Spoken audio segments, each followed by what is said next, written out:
Your Excellency, Dr. Abdullah bin Ali Al Thani, advisor to the Emir and member of our own Georgetown Board of Directors. Your Excellency, Dr. Ebrahim Nuaimi, Under Secretary of the Ministry of Education and Higher Education. Your Grace, Archbishop Vincenzo, I'm sorry, I don't speak Italian. Paglia, President of the Pontifical Academy for Life, and of course, fellow members of PAL, Ms. Sultana Afdhal, Chief Executive Officer of the World Innovation Summit for Health here at Qatar Foundation, Excellencies, colleagues, and participants in the conference, distinguished guests. It is a great pleasure to welcome you today at this conference, co-hosted by the Pontifical Academy for Life, which is an academic institution of the Holy See, and Georgetown University in Qatar, and of course supported by Qatar Foundation's World Innovation Summit for Health. Affirming life, relieving suffering, and treating the dying with compassion and dignity are all central to the rapidly evolving field of palliative care. Around the world, there is increasing recognition of the need to provide comprehensive care to those facing incurable illness and death. A basic premise of palliative care is to provide the best quality of life for patients suffering severe illness, even when their illness cannot be cured. On first look, there could be little disagreement on the virtues of reducing pain and the amelioration of physical and psychological suffering, or offering care to terminally ill patients even when staving off death seems futile, or of providing care and support that enables these patients to live their remaining time on earth in comfort and peace, and improving the quality of life of patients and indeed their families and loved ones. Yet this increased demand for and the attendant implementation of palliative care programs are not matched by a comprehensive and mature reflection on the epistemology of palliative care and bioethics more broadly. And this is to be expected because of the complex factors that intersect in and ultimately shape actual palliative care practices in different institutional, political, social, and cultural settings. In fact, palliative care operates within a matrix of multiple and often competing authoritative frameworks, including, to mention some, the continuously evolving authority of science and medicine, with new findings informing and changing the way we conceive of life itself and, of course, the end of life. The institutional authority of the medical profession, often driven by regulations and guidelines specific to different institutions in different locations, but also the authority of individual physicians. The legal authority of diverse national legal codes that regulate, in varying degrees, palliative care practices. But then there are the ethical discourses, religious, cultural, even secular, that inform what practices are considered acceptable, but also underlie a range of supportive structures in palliative care practice. And all of these factors unfold within the context of material realities that limit what is possible and what is beyond the realm of possibility within different socioeconomic contexts. So given this complex matrix of challenges, what do we do when an emerging scientific view contradicts the institutional or legal guidelines regulating palliative care? Or when there is disagreement between medical authorities and religious authorities on what constitutes acceptable practices in palliative care? Or in fact, when multiple worldviews and religious traditions result in what is often referred to as ethical pluralism or ethical relativism, informed, as it were, by multiple value systems as well as multiple interpretations of these value systems. And perhaps more pressing than all of these questions, what do we do when canonical interpretations that inform our value systems do not address new situations caused by social and scientific change? How do we formulate positions on new problems that are not directly or clearly addressed in the canonical sources of our respective religious traditions? These are some of the questions that we hope this conference will address. And we hope that the added virtue of bringing into dialogue two cultural, religious, and ethical frameworks will further sharpen our valuation of the sanctity of life and our commitment to human dignity.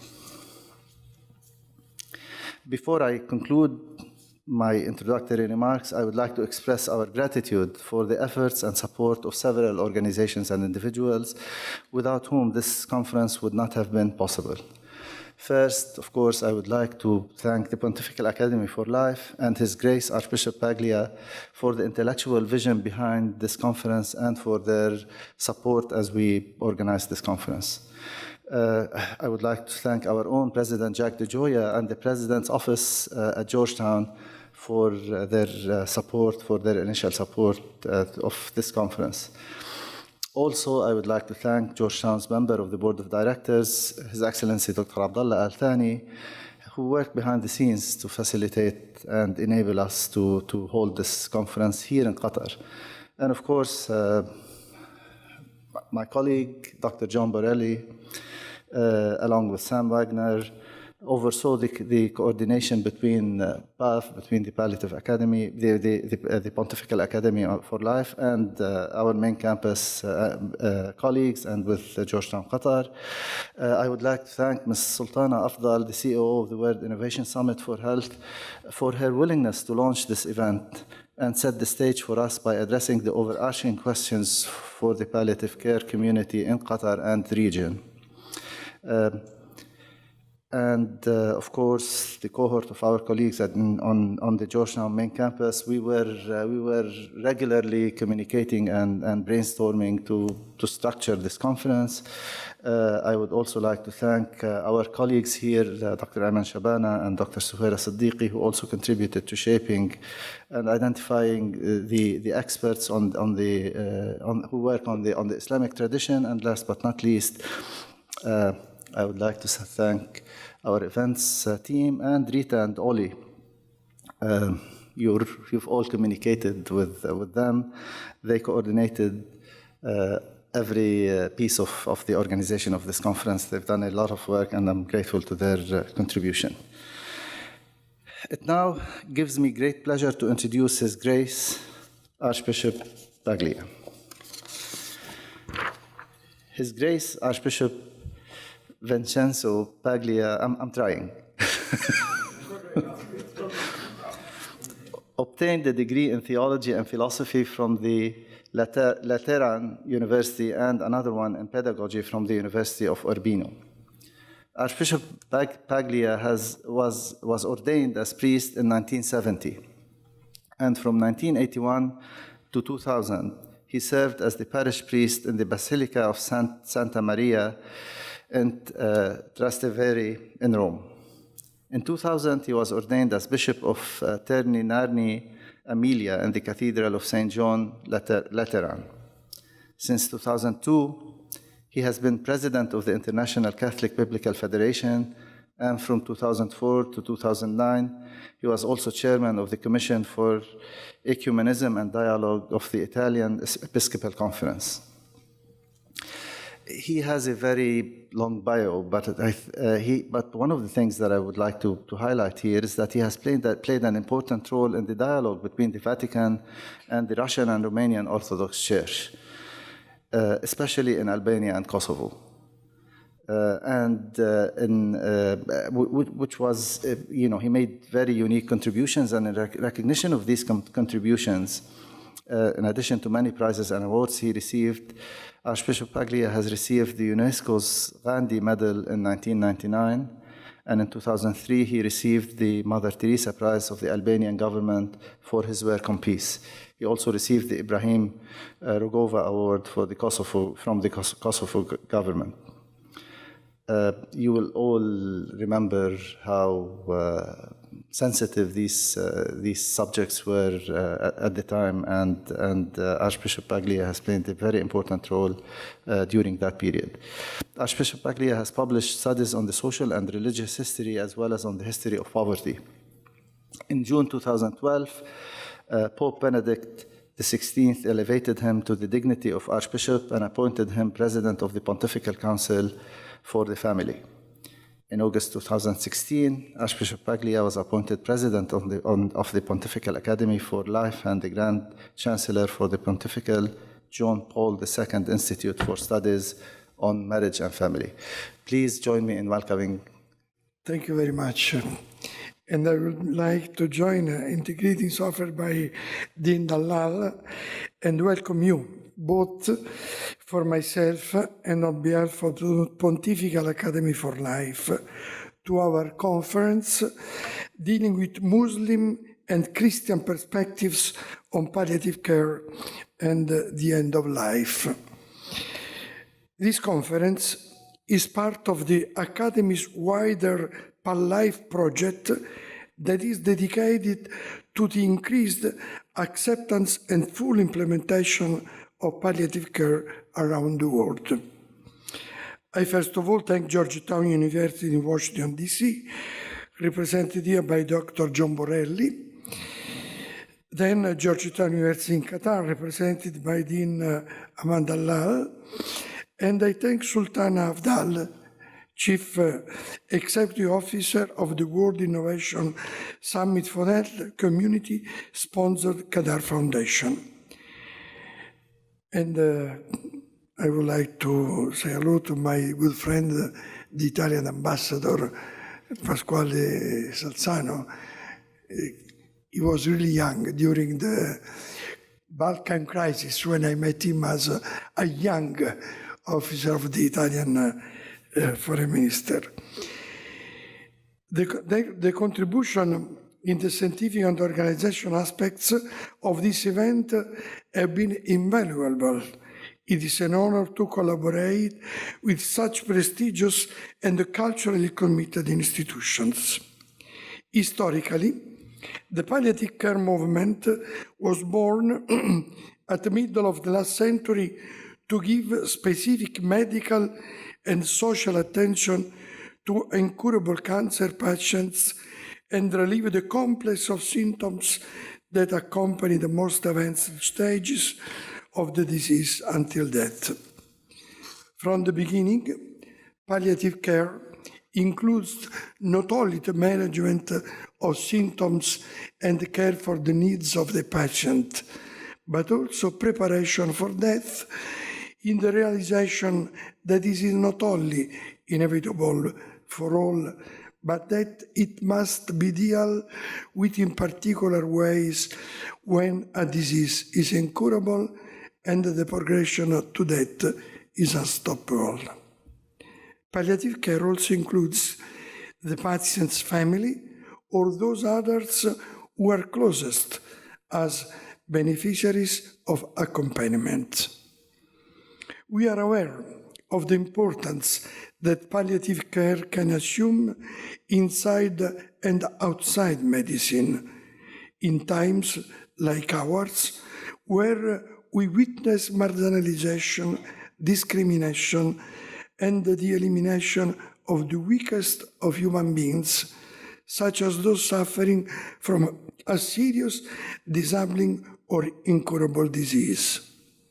We want to oppose the throwaway culture, and we know how pervasive it is in most of contemporary society, by promoting a palliative care culture that overcomes the attraction of euthanasia and assisted suicide, and that leads to the greatest possible acceptance of a culture of care that enables us to accompany the dying with love until the end. To accomplish this, I think we must reflect as deeply as possible about the great anthropological question and enormous ethical challenges we face in dealing with the end of earthly life. For these reasons, our efforts in this conference will be directed to exploring what palliative care can offer to those human needs that arise from the power of the human spirit. we will consider not only clinical experience, but also the contributions that science and the deathless truths that religions preach about mystery of humanity. Today, the palliative care scientific community recognize the important role that religions play in advancing this form of accompaniment of the sick or dying, given the ability of religions to reach the peripheries of humanity, those who in every community are in some way most in need. While this is certainly true, religions are and do much more. Religions are not only able to facilitate a greater presence of palliative care where it is needed, but they are one of the two component forces of palliative care itself. Total attention to the person is made much more difficult by economic hegemonies that colonize contemporary cultures and societies. The result of this situation can be only a culture, or rather anti-culture, of wastefulness. An understanding of human existence and of reality that values religious experience allows us to see and affirm a good that surpasses and is not limited by economic calculus. Recognition of the integral openness of the person to transcendence makes it possible to state that in human life, even when it is fragile and seems to be defeated by illness, there is an inalienable value. Palliative care represents a vision of man that is preached and protected by the great religious traditions. In terms of motivation and inspiration, this is the most profound and prescient contribution palliative care can receive. Palliative care today represents for all of us a concrete initiative within a climate of vanishing love for humanity and a crisis of social ties that begin with a generic disengagement is now reaching a real social disintegration that involves all social structures, beginning with the family. Societas as a communion of persons, no matter what form it takes, is necessary for self-realization of the individual. While the individual is not the servant of society, society is not merely an instrument for the self-realization of the individual. It is rather a condition that allows for such realization.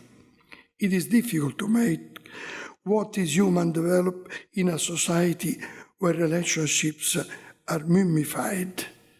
The ego, as it is more and more conceived of by postmodernity, becomes some force for dissolution, not for bonding, exclusion, not inclusion, fluidity, not consolidation. It is therefore essential to foster not only problem solving, which can be superficial, but also the lasting dream of a new humanism for all and of universal brotherhood.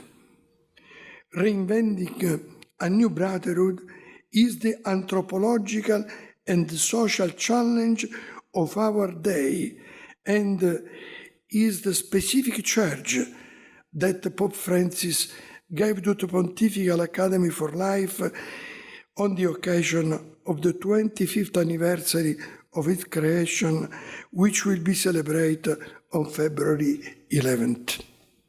The text of the Holy Father's letter is in your folders. Here too, religions have a very special word to say.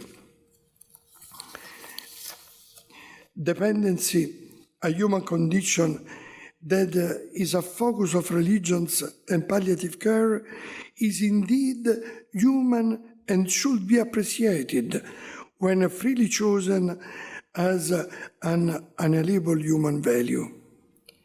The ego finds its fulfillment in relationships in the we. The we is no less innate in us than the I. It is clear that our existence is marked by a permanent movement from the I to the we. Humanism must necessarily be marked by solidarity. The task of caring for the other and for creation is very different from the false, predatory, and destructive attitude so often adopted by men, not only towards nature and the earth, but also against brothers, especially when they are perceived as obstacles or no longer useful. The palliative care community bears witness to a new way of living that focuses on the person and his good, to which not only the individual but the whole community tends. In this community, the good of each person is pursued as a good that benefits everyone. Palliative care is a human right, and the various international programs are working to implement it. But the basic human right is to continue to be recognized and accepted as a member of society, as a part of a community. Today evening, we will conclude the session with the signing by me and Sultana Afdhal of a joint declaration on the end of life and palliative care issued by WISH and the Pontifical Academy for Life, two institutions of different faiths but sharing the task of study, scientific advancement, and cultural development. Two academic institutions that specifically in palliative care find a fruitful ground for encounter and cooperation in order to reach a new humanism for the benefit of all persons and all peoples.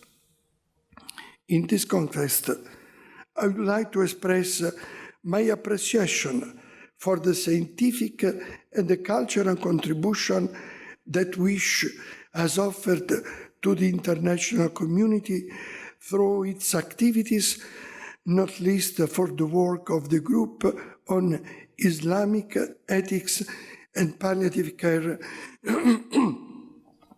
led by Dr. Mohammed Ghali, who represented its result during the summit celebrated here in Doha last November.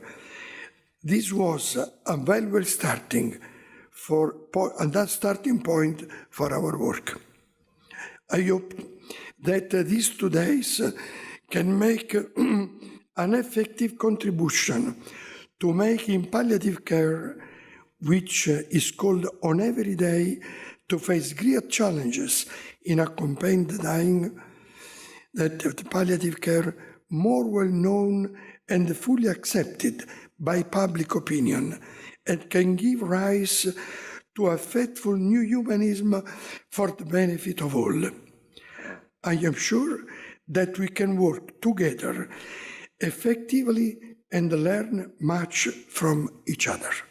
I wish everyone a very profitable 2 days. Thank you very much for your attention. Ms. Sultana Afdhal is the Chief Executive Officer of the World Innovation Summit for Health, WISH, a position she held since February 2018. In this capacity, she was responsible for the successful delivery of WISH 2018, WISH's largest and most successful gathering of global health leaders and innovators to date, which took place in Doha in November 2018.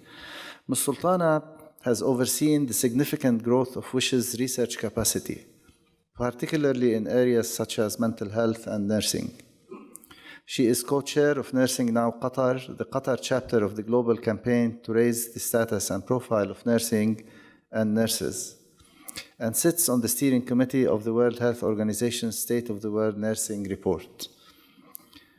Within Qatar, Ms. Sultana has put significant effort into the creation and implementation of innovative learning programs for children with autism and special needs. Internationally, she has been instrumental in creating fruitful new partnerships with a diverse range of organizations that have an interest in the health and well-being of societies, including the World Health Organization, Sultan Qaboos University, Orbis, Children's National Hospital, Save the Children, and the Carter Center. In 2016, Ms. Sultana presented WISH research outcomes to ambassadors at the United Nations in Geneva. Before being appointed as CEO, Ms. Sultana was WISH's Partnership and Outreach Manager, a role that involved forging strong relationships between WISH and major local stakeholders, including the Ministry of Public Health, Ahmad Medical Corporation, the Ministry of Education, and the Supreme Committee for Delivery and Legacy.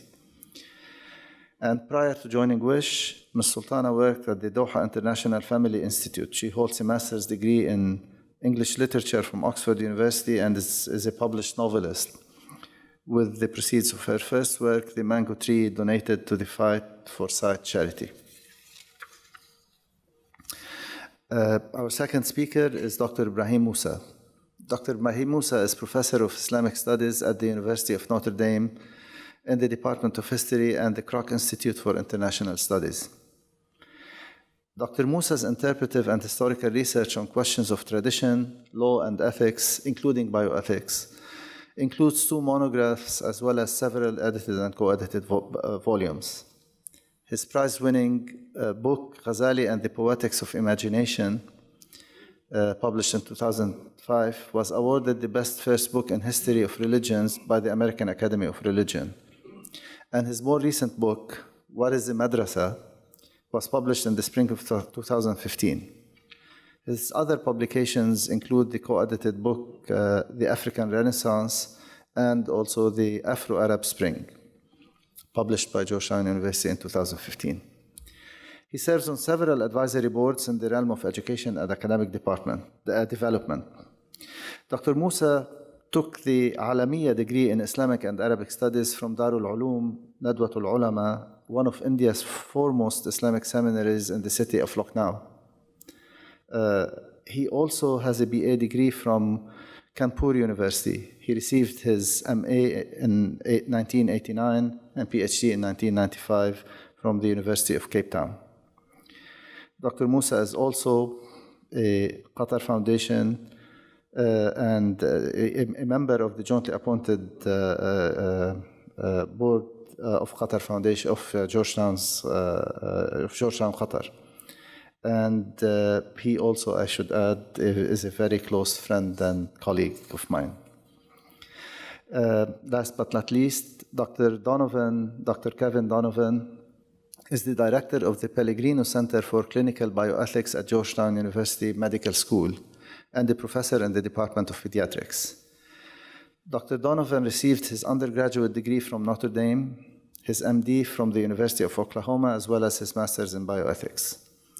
He is a clinician with over 30-year experience in the field.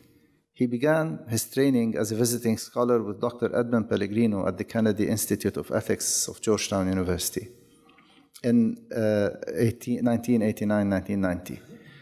It was during this time that he began his studies that led to his earning a master's degree in bioethics from the University of Oklahoma.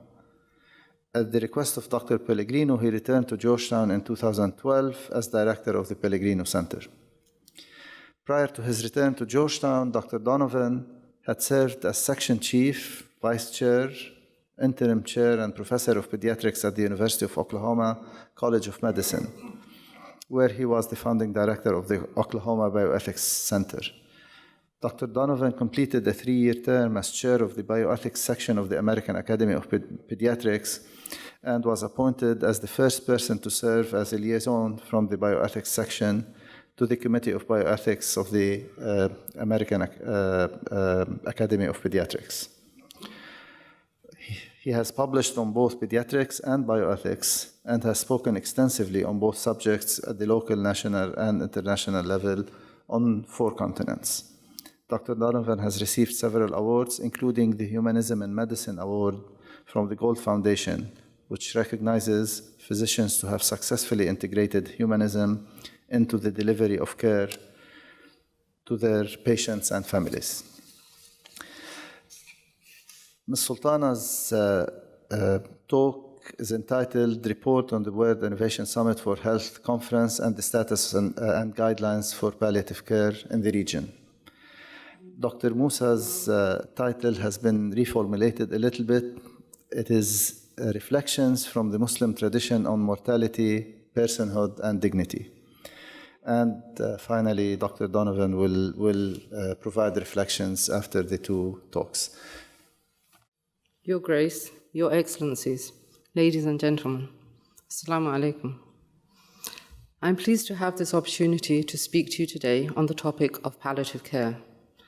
It is a subject that many healthcare professionals in this region believe to be the most commonly encountered ethical dilemma. In 1989, the WHO summarized palliative care as an approach that improves the quality of life of patients and their families when facing life-threatening illness. However, its implementation remains patchy and its use highly controversial, particularly in this part of the world. In simple terms, the controversy surrounding palliative care in this region is rooted in the accepted view that it is a duty of carers to help people to live rather than help them to die. And furthermore, that no human has the right to end another's life. But what happens when death is inevitable and the continuance of life equates to little more than the prolonging of suffering? I have a personal experience of this dilemma. Just over a year ago, my grandchild was born prematurely. Despite 3 operations and numerous medical interventions, the doctors advised us that he would not survive. We were faced with the decision of switching off his life support or administering progressively higher doses of morphine until he died. Withdrawing life support seemed to be the most humane course of action. When we did so, his doctor told us that in the 3 years that he had worked in that hospital, no parent had ever taken that decision. After experiencing this situation firsthand, I could understand why. Of course, we are by no means the only family to have confronted such a terrible situation. Many of you here today will have gone through a similar experience or know of others who have. Globally, there is an increased acknowledgement of the need for palliative care for patients with terminal illness. Yet, despite this awareness, there remains a huge need for such services to be made available globally, and specifically in the Arab world. As things stand, most Muslim majority countries lack codified palliative care laws, hospital guidelines, or national policies. This puts healthcare professionals in a vulnerable position where they may be subject to malpractice and liability charges. And from a policy perspective, the guidance is often unclear. A reflection, perhaps, of the gravity of these situations and of the religious considerations that impact such scenarios. Here in Qatar, the National Health Strategy, launched in 2011, provided guidelines including prescribing opioids for the largest sector of palliative care patients, those with cancer. However, although the DNR guidelines were updated in 2017, there remains a recognition that the parameters need to be widened to take account of those who are terminally ill with other diseases. In order to provide culturally sensitive treatment, the patient's religious beliefs must be taken into consideration. However, studies that examine the interplay of end-of-life care and Islamic ethics barely exist. That is why at WISH 2018, one of our key reports was entitled Palliative Care and Islamic Ethics, written by a team of healthcare experts and religious scholars. Like our other reports that address the inherent challenges between religious considerations and healthcare, we hope that this research has the potential to help clarify and form future policy. The key findings of our report were presented at WISH 2018 and address some of the Islamic perspectives surrounding palliative care. It is divided into three main sections. Firstly, international perspectives, including a historical overview of the development of palliative care worldwide. Secondly, palliative care practices in the Middle East, with a specific focus on Qatar. Thirdly, the Islamic ethical perspectives on palliative care.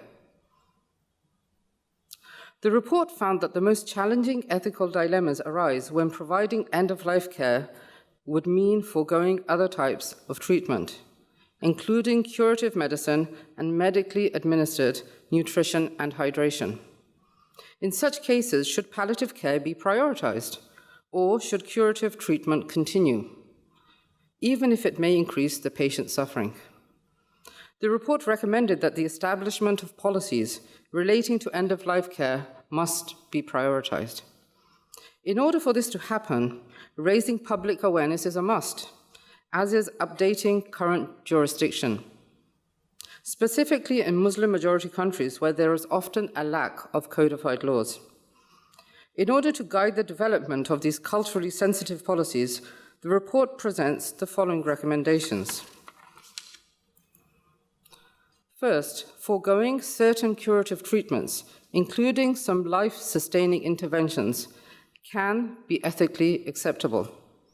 Second, administering analgesics is permissible, even when they result in controversial side effects. Third, the expressed will of the patient must not be overlooked. And fourth, on a closely related note, active euthanasia is not an ethically acceptable option. During the panel discussion held at WISH, participants were keen to highlight that physicians, and often the general public, may feel that medical interventions are overvalued. We tend to think that an intervention is better than non-intervention. In our culture, this is even more the case. There is a perception that the more machines we use, the more surgeries we conduct, the more medicines we prescribe, the better. With non-life-threatening medical conditions, the course of treatment is clear. For instance, when a patient with pneumonia sees a physician, he's prescribed antibiotics. However, with palliative care, it is much more complicated. Generally, we know that people with advanced cancer stop eating, but we don't know why. The family struggles with this concept. To them, feeding is nurturing. It is a way to show love. And physicians sometimes continue to feed patients without stopping to consider why they are refusing to eat, failing to understand that this is the natural process of dying. Published studies have shown that enforced nutrition feeds the tumor and adversely affects the patient, potentially compromising the Hippocratic principle of first, do no harm. The WISH report underlines a patient's right to know about a terminal diagnosis, regardless of the family's request to withhold this information from them. However, patients also have the right not to know and to delegate decision-making to a family member. As far as Islam is concerned, Muslims must be committed to the virtue of truthfulness, and compassion for the patient's feelings does not constitute ethical grounds for withholding the truth from them about their prognosis or their diagnosis. Historically speaking, the murder of the second caliph of Muslims, Umar bin al-Khattab, showed how a physician could deal with the ethical dilemmas of communicating bad news within the framework of Islamic ethics. The Caliph, having been stabbed by an assassin, was examined by a doctor who advised him, "Make your will, or wasiyah. I believe that it is just 1 or 2 days before you die." The Caliph commented, "He told me the truth, and had he said something else, I would not have believed him." This anecdote shows that neither Umar bin al-Khattab nor the people around him, including his family members, were offended by the way the physician conveyed the news. This lesson from history is just as relevant today. Clinicians need to listen to their patients and take the responsibility to assess what they want to know or not to know. As I leave you with these thoughts, I look forward to hearing your views and perspectives throughout the duration of this conference.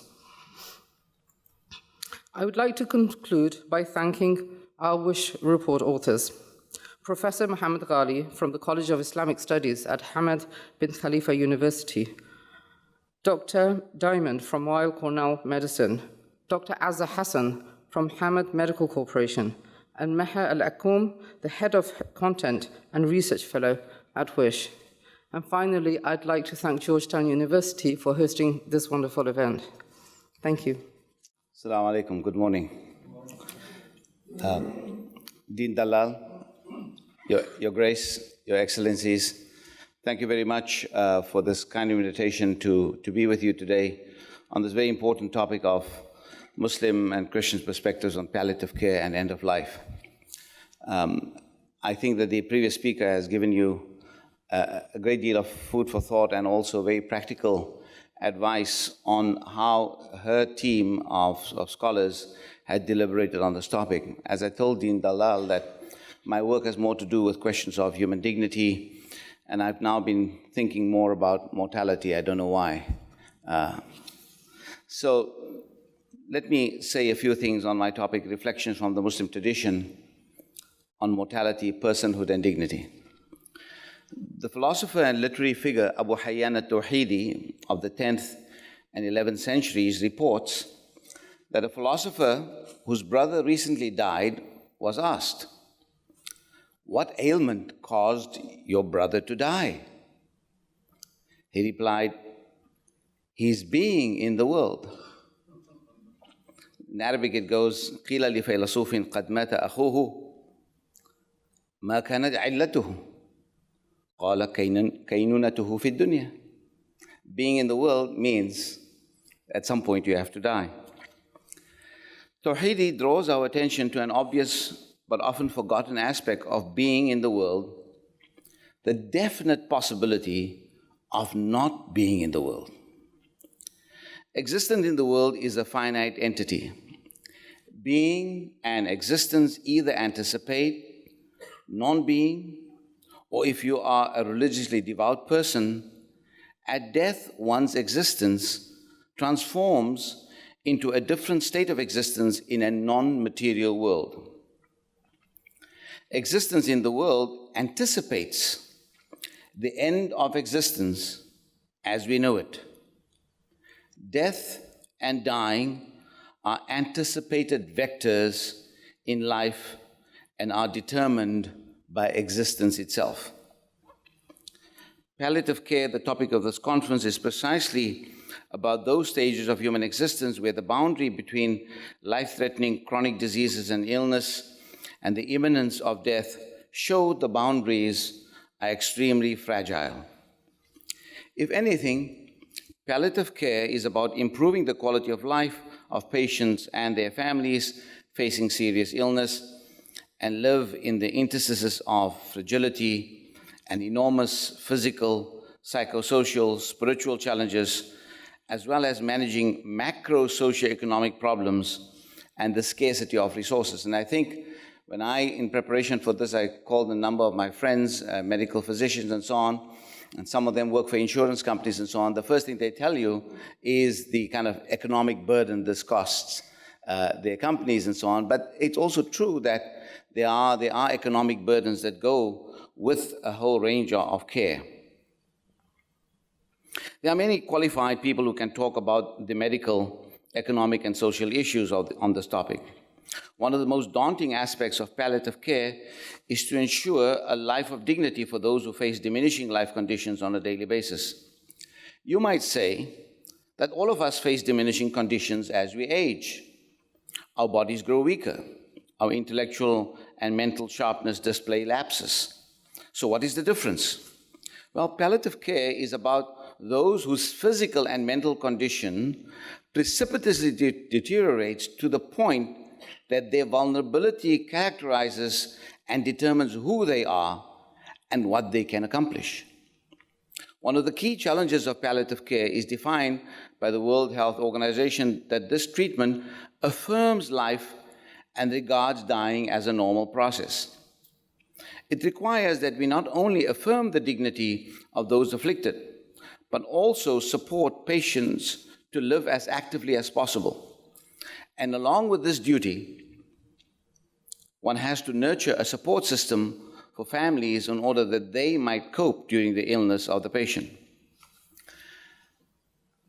Like the previous speaker, let me start with a personal story.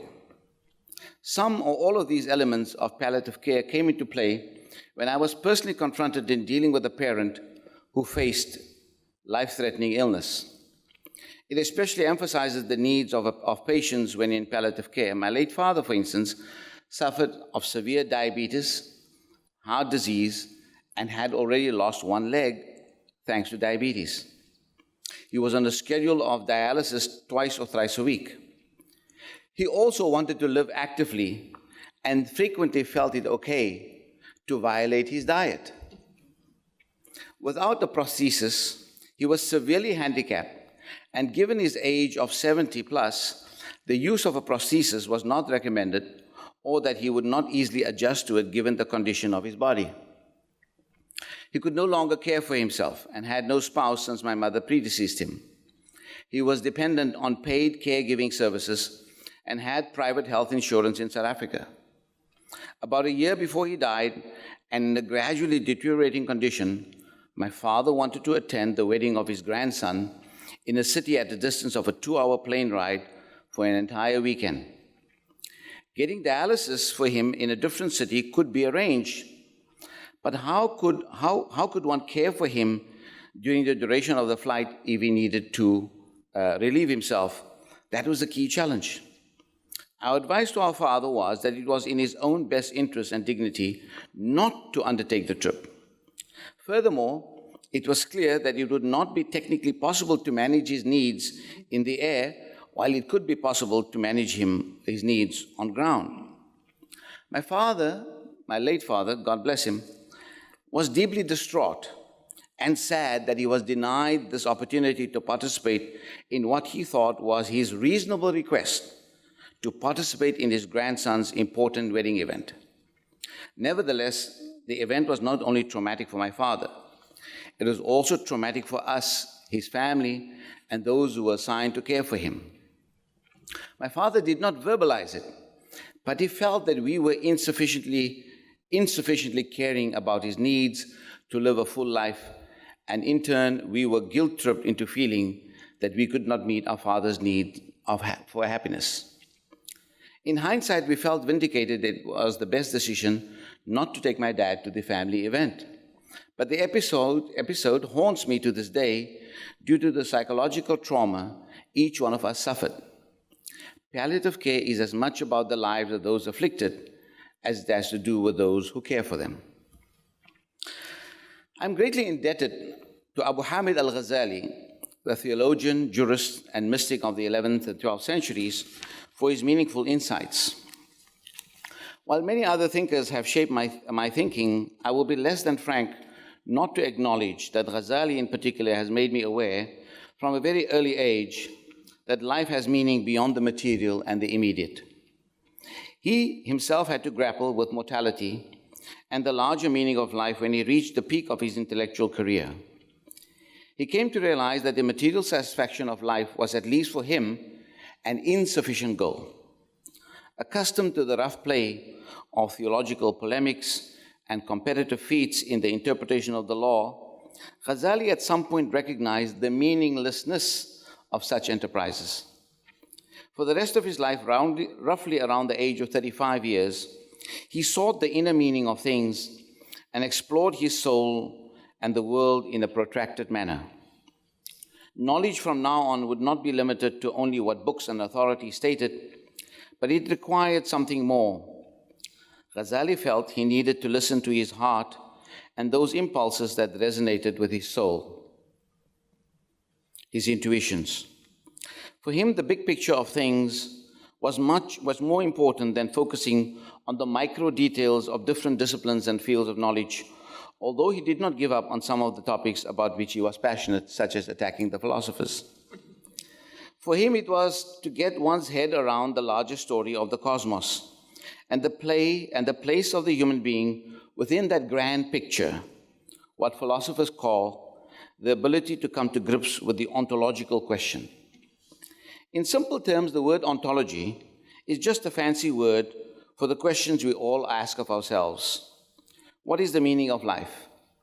Why am I here? What is my role and place on this earth? Why is there something rather than nothing? Depending on your perspective, how do you relate to that something or to that nothing, if you're a Buddhist, for instance? Once Ghazali abandoned the hustle and bustle of theological controversy, he spent most of his time his life in trying to figure out the ontological questions. For him, it was to focus on specific practices of his faith tradition, Islam, and what it offered, and how he could offer the best interpretations of the teachings of his tradition, drawing on the Quran, the meanings of the teachings of the Messenger of God, and the collective experience of the Muslim community over centuries. Ghazali was mostly moved by how Islam's teachings healed the soul and how it improved human character. And if one understands the world better, he said, then surely one can have a better handle on what is the truth. A truth that is convincing to oneself and one that can be shared in a community. And how does one navigate the truth? For Ghazali, discursive truth, namely arguments about knowledge, was one aspect of reality. But discursive knowledge is not entirely sufficient. Understanding the self and allowing the inner reality of the soul and conscience to also add a combined perspective in the adjudication of the truth was equally important. And that inner reality, in Ghazali's view, must relate to an external force, a heteronomy, a force outside of the individual. That force we call God. I invoke Ghazali in this presentation on human personhood and our concerns about palliative care for a reason. Ghazali often thought of ethics and law as analogous to medicine. Just as medicine was the healing of the body, similarly ethics, or what we call law, was about the healing of the soul, or ethics was the medicine for the soul. A society that neglects science and technology, and Ghazali especially gives the example of medicine, is jointly negligent in upholding their collective obligation, the fard kifaya, to enhance human well-being. Continuing to be negligent of one's social responsibility results in a sinful condition. And that sinful condition threatens both individual and collective salvation in the hereafter, whereas the worldly consequences of a lack of flourishing is obvious. What we today call personhood in a modern idiom was discussed in a bygone era as conversations about the soul. People like Ghazali, and before him Muhasibi, and a large number of poets, philosophers, mystics, including some sensitive jurists, the fuqaha, often talked about the state of the soul. What kinds of actions and deeds would make the soul peaceful and tranquil was often the highest goal and aspiration for the state of the soul to be in. The soul at peace with itself and with its creator is called the nafs al-mutma'inna. Often the Quran taught the human soul is always the best place to identify as the location of conscience. The self-chastising soul, the soul that regrets any incorrect and regrettable steps taken in life, is another condition of the soul. Most of us live in this state of the soul, when we regret our bad deeds and we also regret that we could have done better in those things that we did good. And completely wretched are those whose souls only adhere to the invitations of evil and has no promptings of conscience at all. In a nutshell, these are three conditions of the soul discussed in the Quran and Muslim spirituality as an-nafs al-mutma'inna, the soul at peace with itself, and the others an-nafs al-lawwama, the conscientious and alert soul, and the an-nafs al-ammara bis-su, the soul polluted by evil. These are not three different souls, but three different conditions of the soul, and one can imagine that there are many conditions between these three conditions. The soul is not only the seat of human identity and emotion, but is also the indelible seat of moral responsibility and conduct. Muslim writings about ethics and morals was about optimizing the condition of the soul with the appropriate practices. As a story about being, personhood does not merely begin with the fact or experience of the soul. Metaphysically, the soul comes pre-contracted to the world. Muslims call that contract the covenant of pre-eternity, when every soul agreed to honor and obey its creator. After the creation of Adam, human beings were entrusted with the stewardship of the earth, khilafah. Stewardship means that human beings are endowed and privileged with resources to know the reality of things and to acquire knowledge and wisdom. What makes humans exquisite creatures of God is that we have innate dispositions, and every existing thing too has innate characteristics of their own. At the moment of creation, all existing things or being is identified with an innate disposition. This innate disposition is divinely created by God. It is this disposition which mirrors the divine creative power, since God is the creator, designer, the fatir. In Islamic theology, this innate natural disposition mirrors divine being and creativity in humans. Fitratullahi allati fatara an-nasa alayha. In some way, human nature mirrors, is not identical, but human nature mirrors divine nature. If in Christianity humans are made in the image of God, then something similar sounding is also available in Islamic teachings. But it is interpreted differently and functions differently too. In Christianity, the idea of the image looms large, divine image and human image, and the relationship to each other.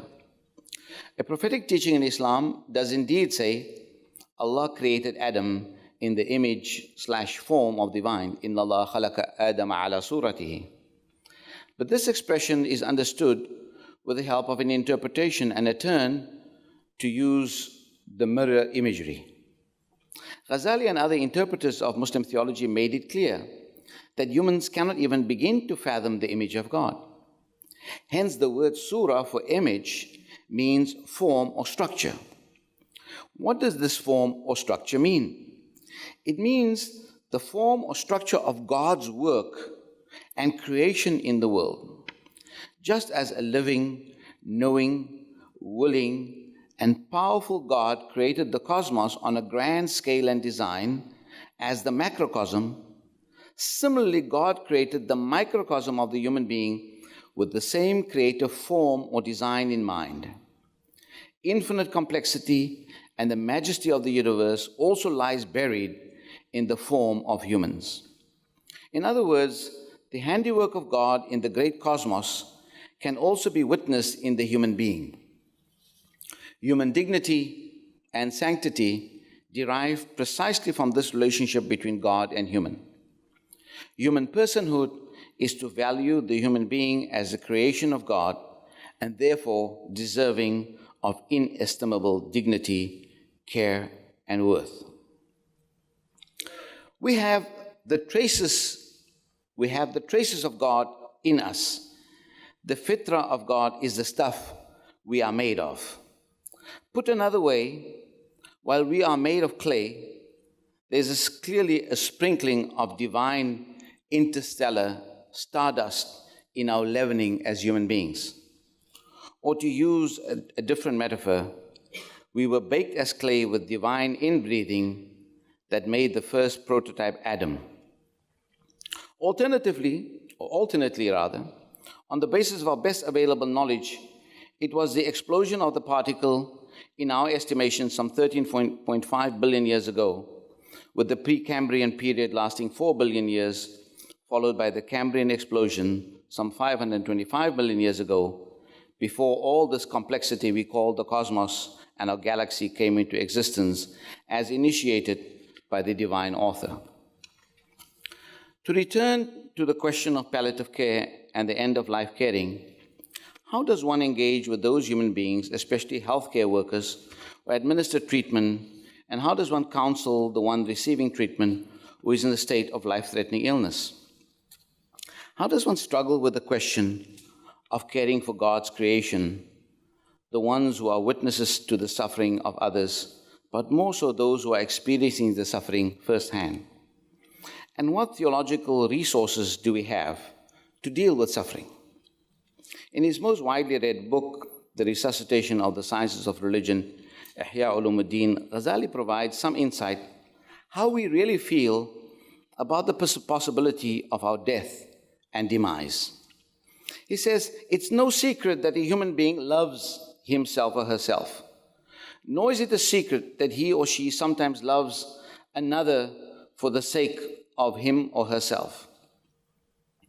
Is it conceivable that a human being loves another for the latter's essence, for the other person's essence, and not for the sake of his or her own self? Indeed, the first beloved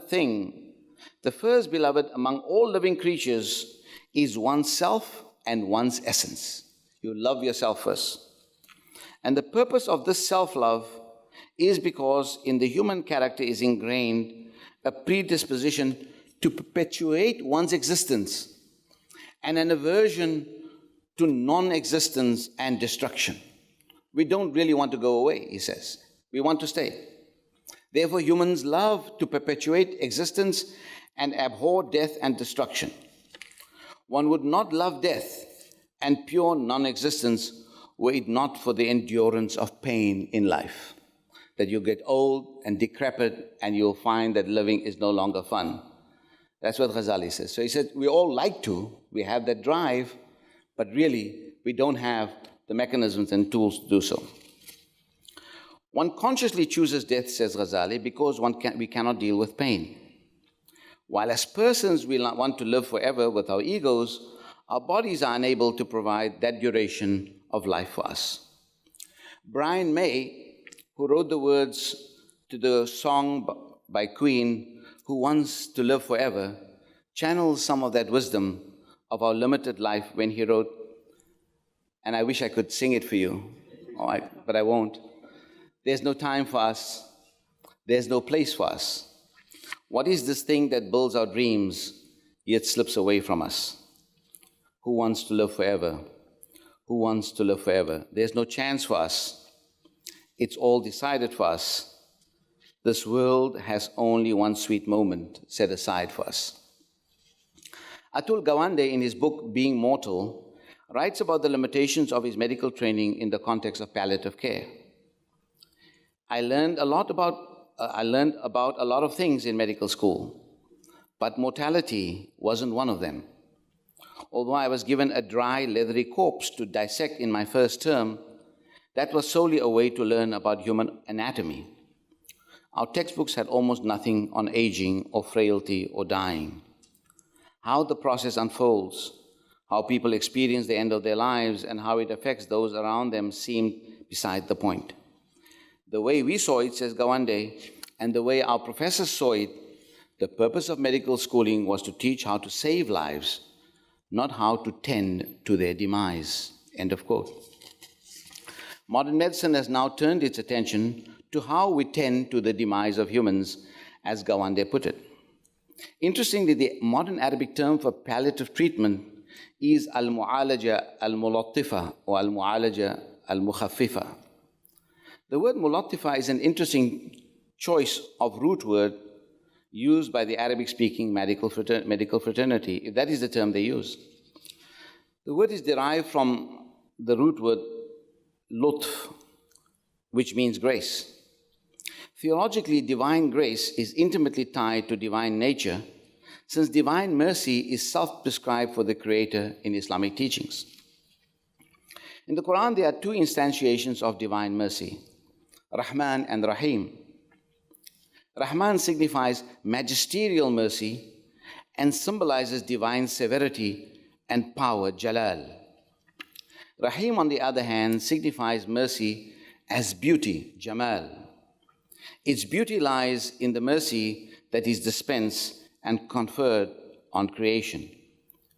Therefore, Rahim means the dispenser of grace, the dispenser of lutf, of a caring grace. In times of anguish, pain, and suffering, the distressed one calls unto God and addresses divine as Ya Latif, O you who dispenses grace. It is absolutely enchanting to me that one can designate palliative care in Arabic with that semantic framework in mind, where physicians and healthcare workers do the work of grace and become the instruments of caring grace. Muhyiddin ibn Arabi, a 13th century mystic and one of the most erudite writers, explains that divine grace, lutf, works subtly and undetected.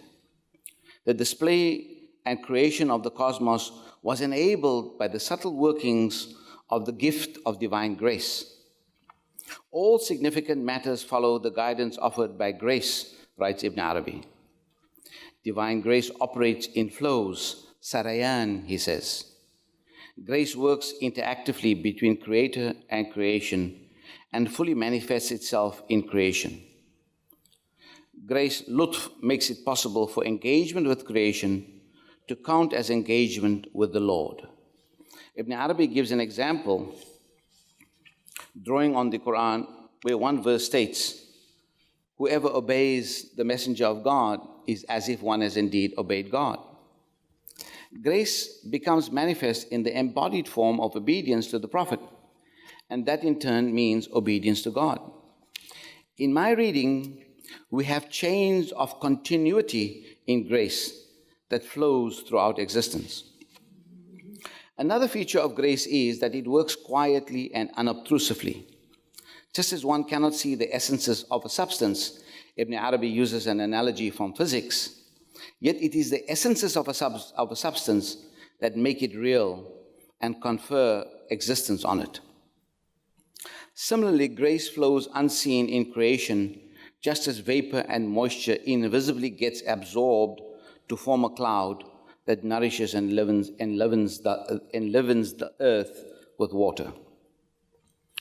Izzuddin ibn Abdus-Salam, an older contemporary, or younger contemporary of Ghazali, although Izzuddin lived up almost until age 90, wrote an entire book, 5-6 pages, on talking about how one deals with afflictions and difficulties.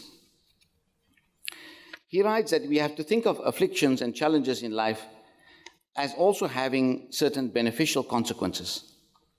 In our modern perfectionist world, we would find some of his advice hard to swallow. Yet I would argue that those who are afflicted with illness and catastrophe do indeed need to find an explanation for their condition, or at least have a narrative of overcoming, transcendence, as how and why they are in such a condition, or a narrative of meaning-making. Meaning-making aspects, says Ibn Abdus-Salam, vary and differ in accordance with the ability of different people to endure their suffering. One way of thinking of affliction, and he's, in short, people call him Izz.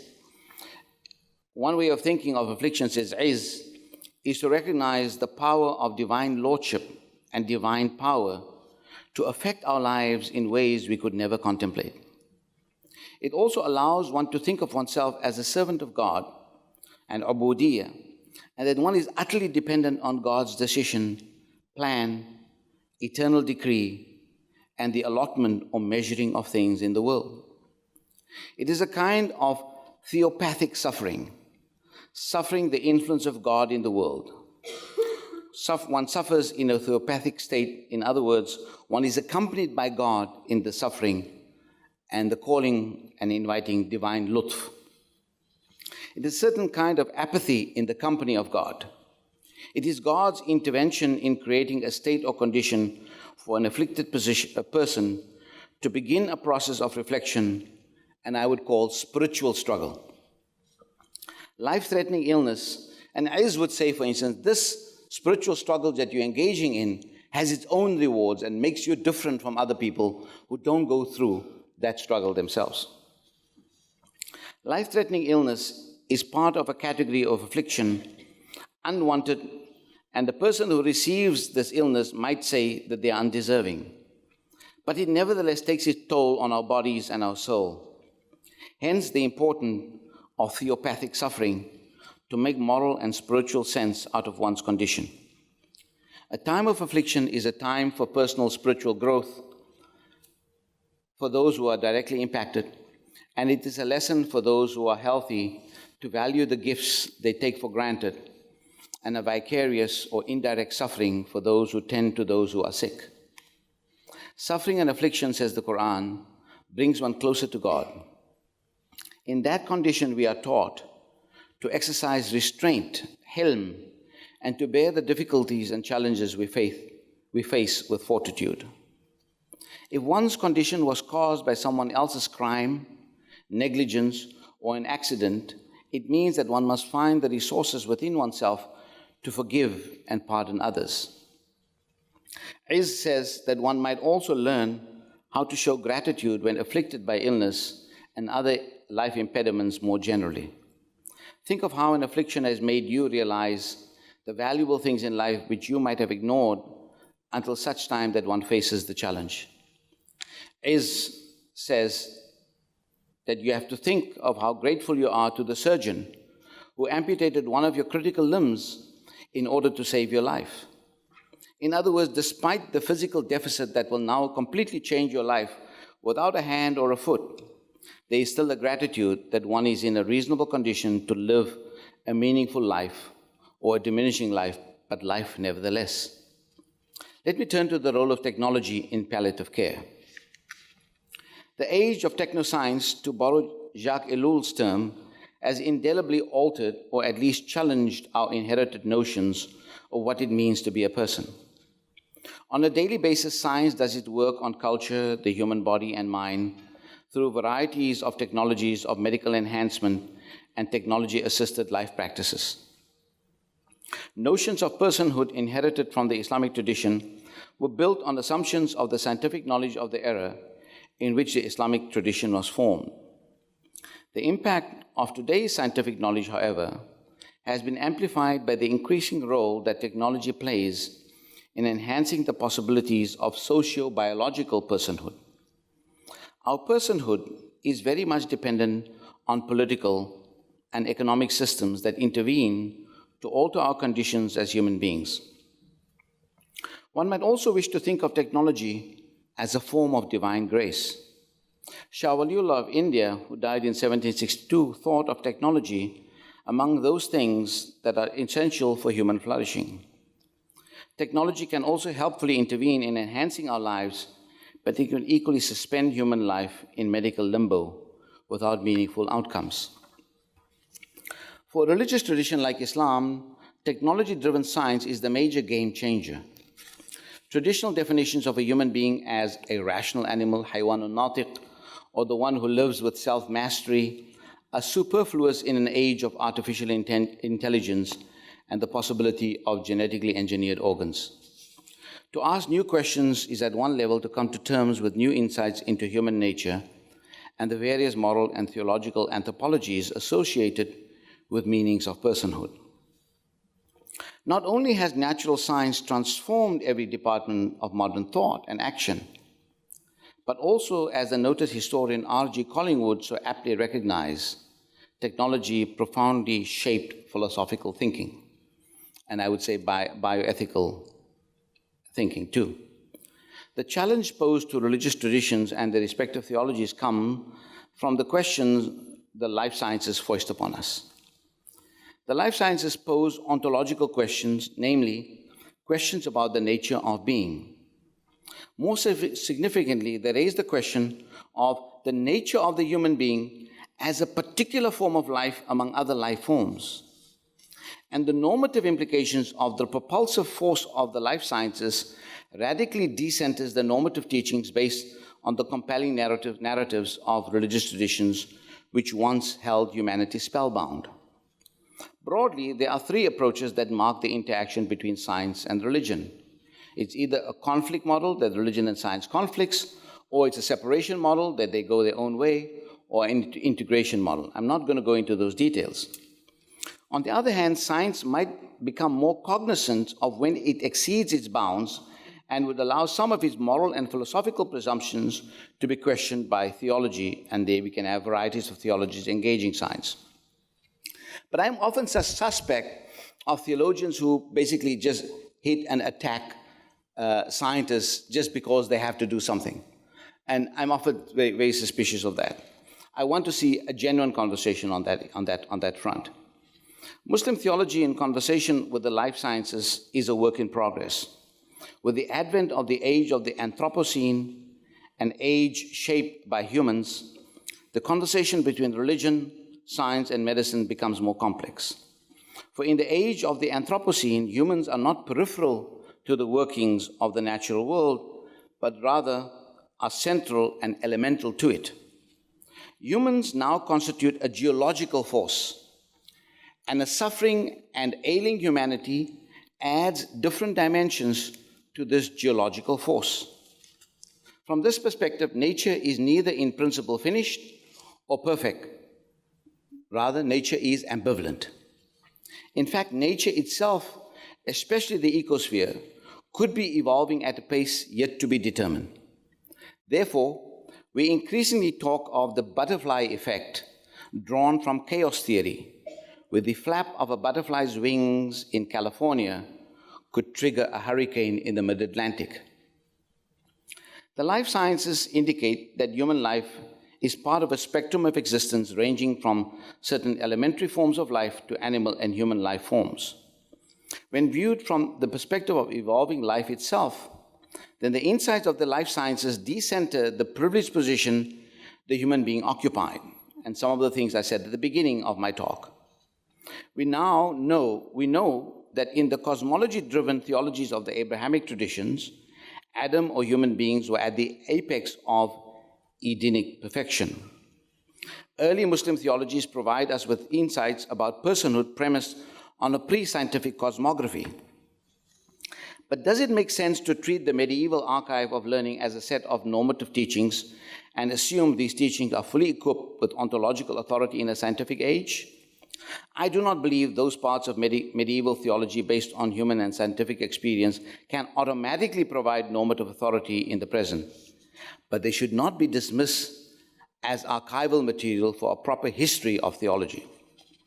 For some time now, there has been a move to seek realignment between Islamic moral theology, science, and medicine by seeking to retrieve a tradition of empirical science from the Islamic past.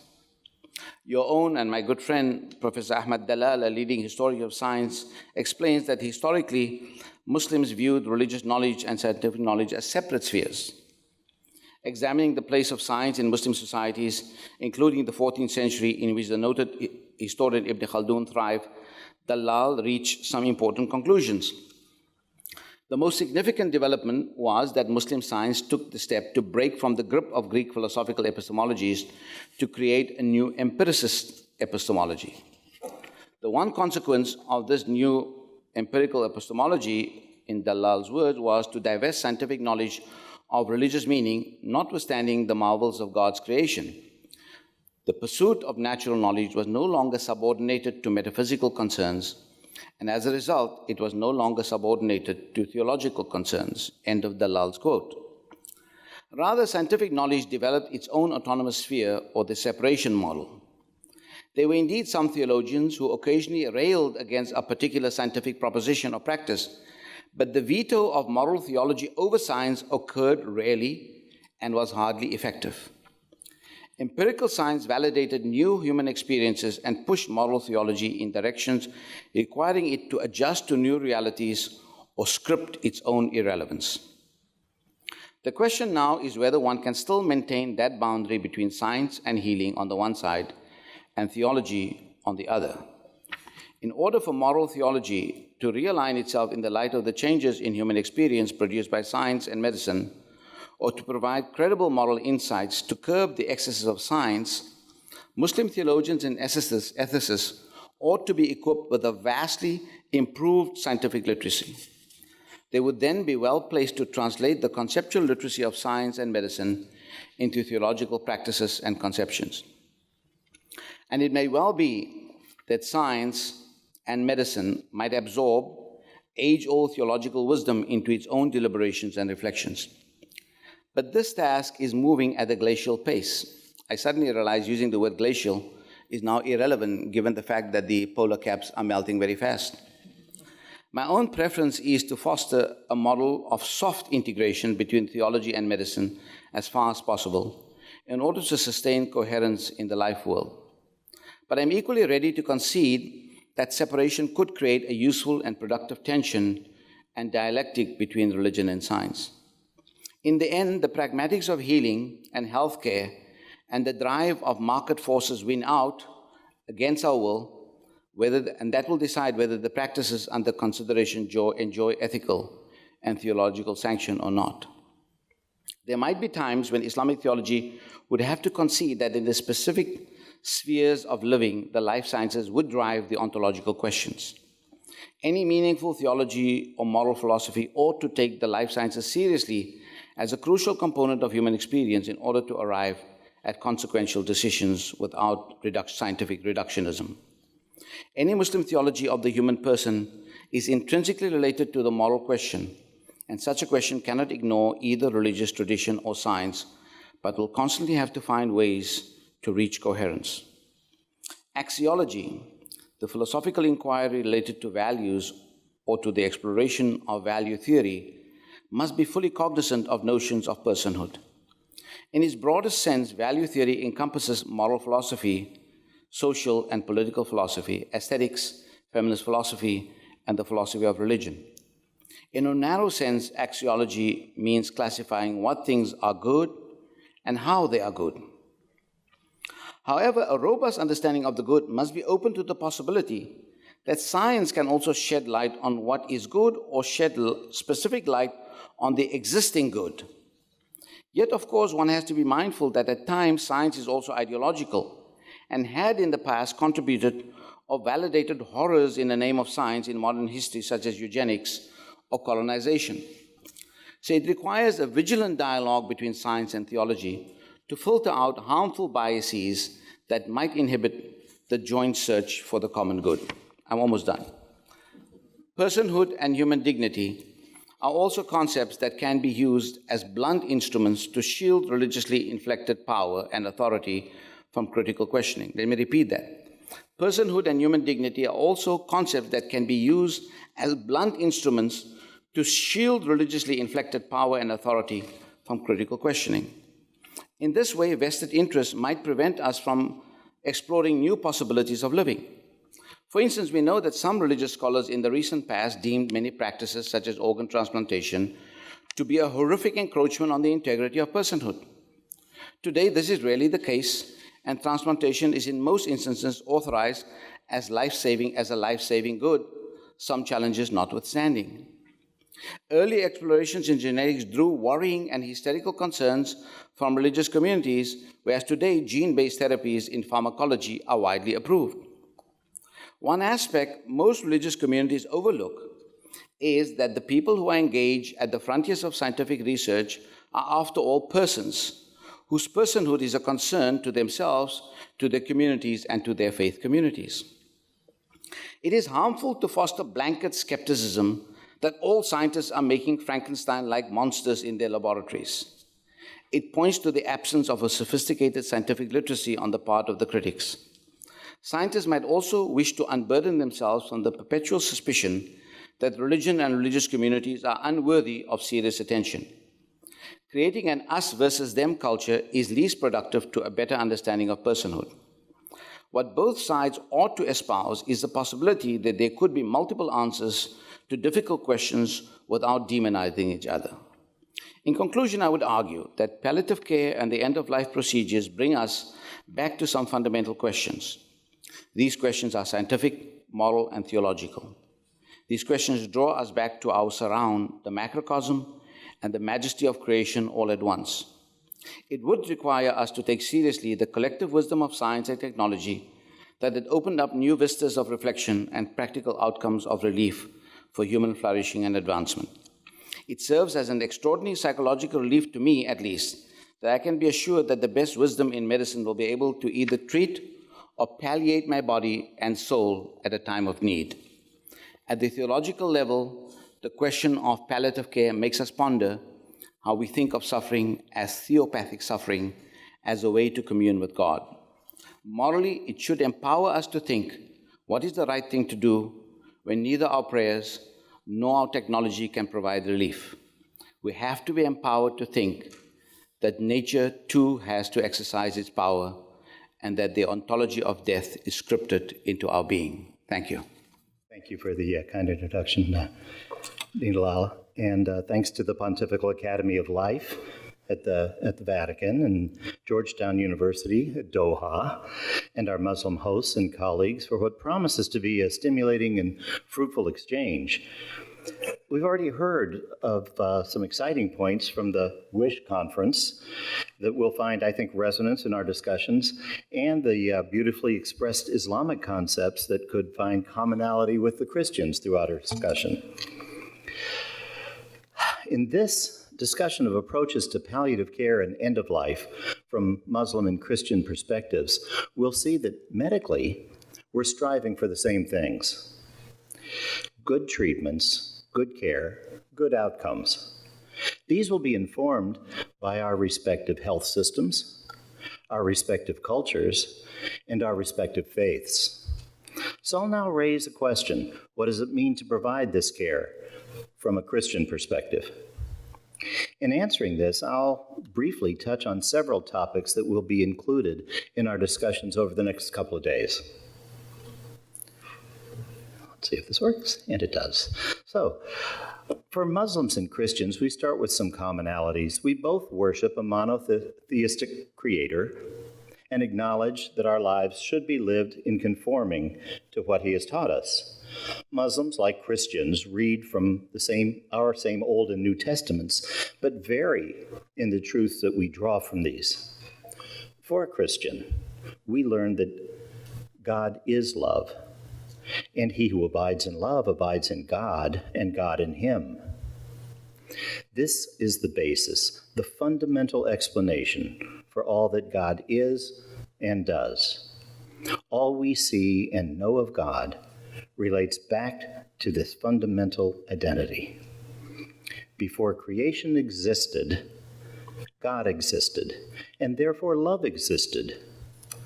But love demands an object for this immeasurable, perfect love. Before time, before any things were created, God was the object of his own love.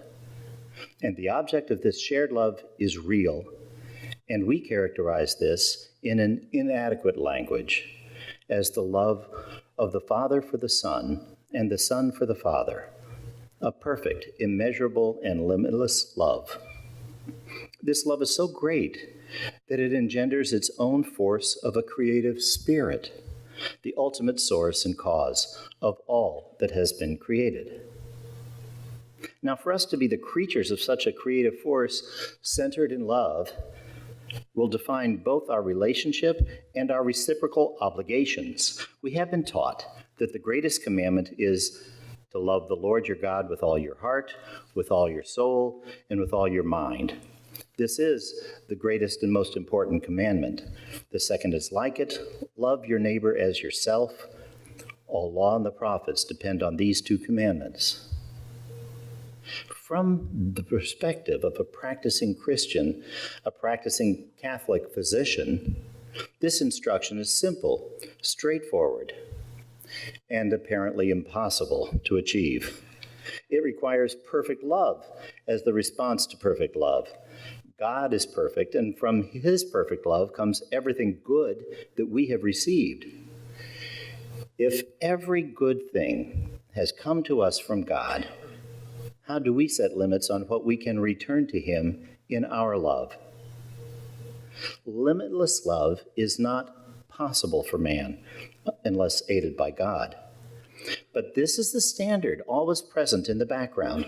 To draw near to this perfect response means we are drawn nearer to perfection itself by the power of the perfect God. We have seen this happen in the lives of some. We call them saints. Sadly, we do not seem to find this occurring widely or frequently because it is so difficult. It requires so much of us. This is why G.K. Chesterton rightly observed, "The Christian ideal has not been tried and found wanting. It has been found difficult and left untried." It's with this background that a Christian physician apparently approaches the practice of medicine and the care of his patients. It is important to acknowledge that in Western countries with a Christian heritage, this tradition may be honored more in word than in deed, with secularist principles often found to be determinative more than Christian charity. But what I present here will be based on the Catholic moral tradition on pain and symptom management. The application of these Christian principles will find an even more particular expression in the area of palliative care. Palliative care, as we shall see, has aspects that distinguish it from the more common day-to-day practice of medicine. When we consider the role of palliative care, we must appreciate its focus on pain and suffering.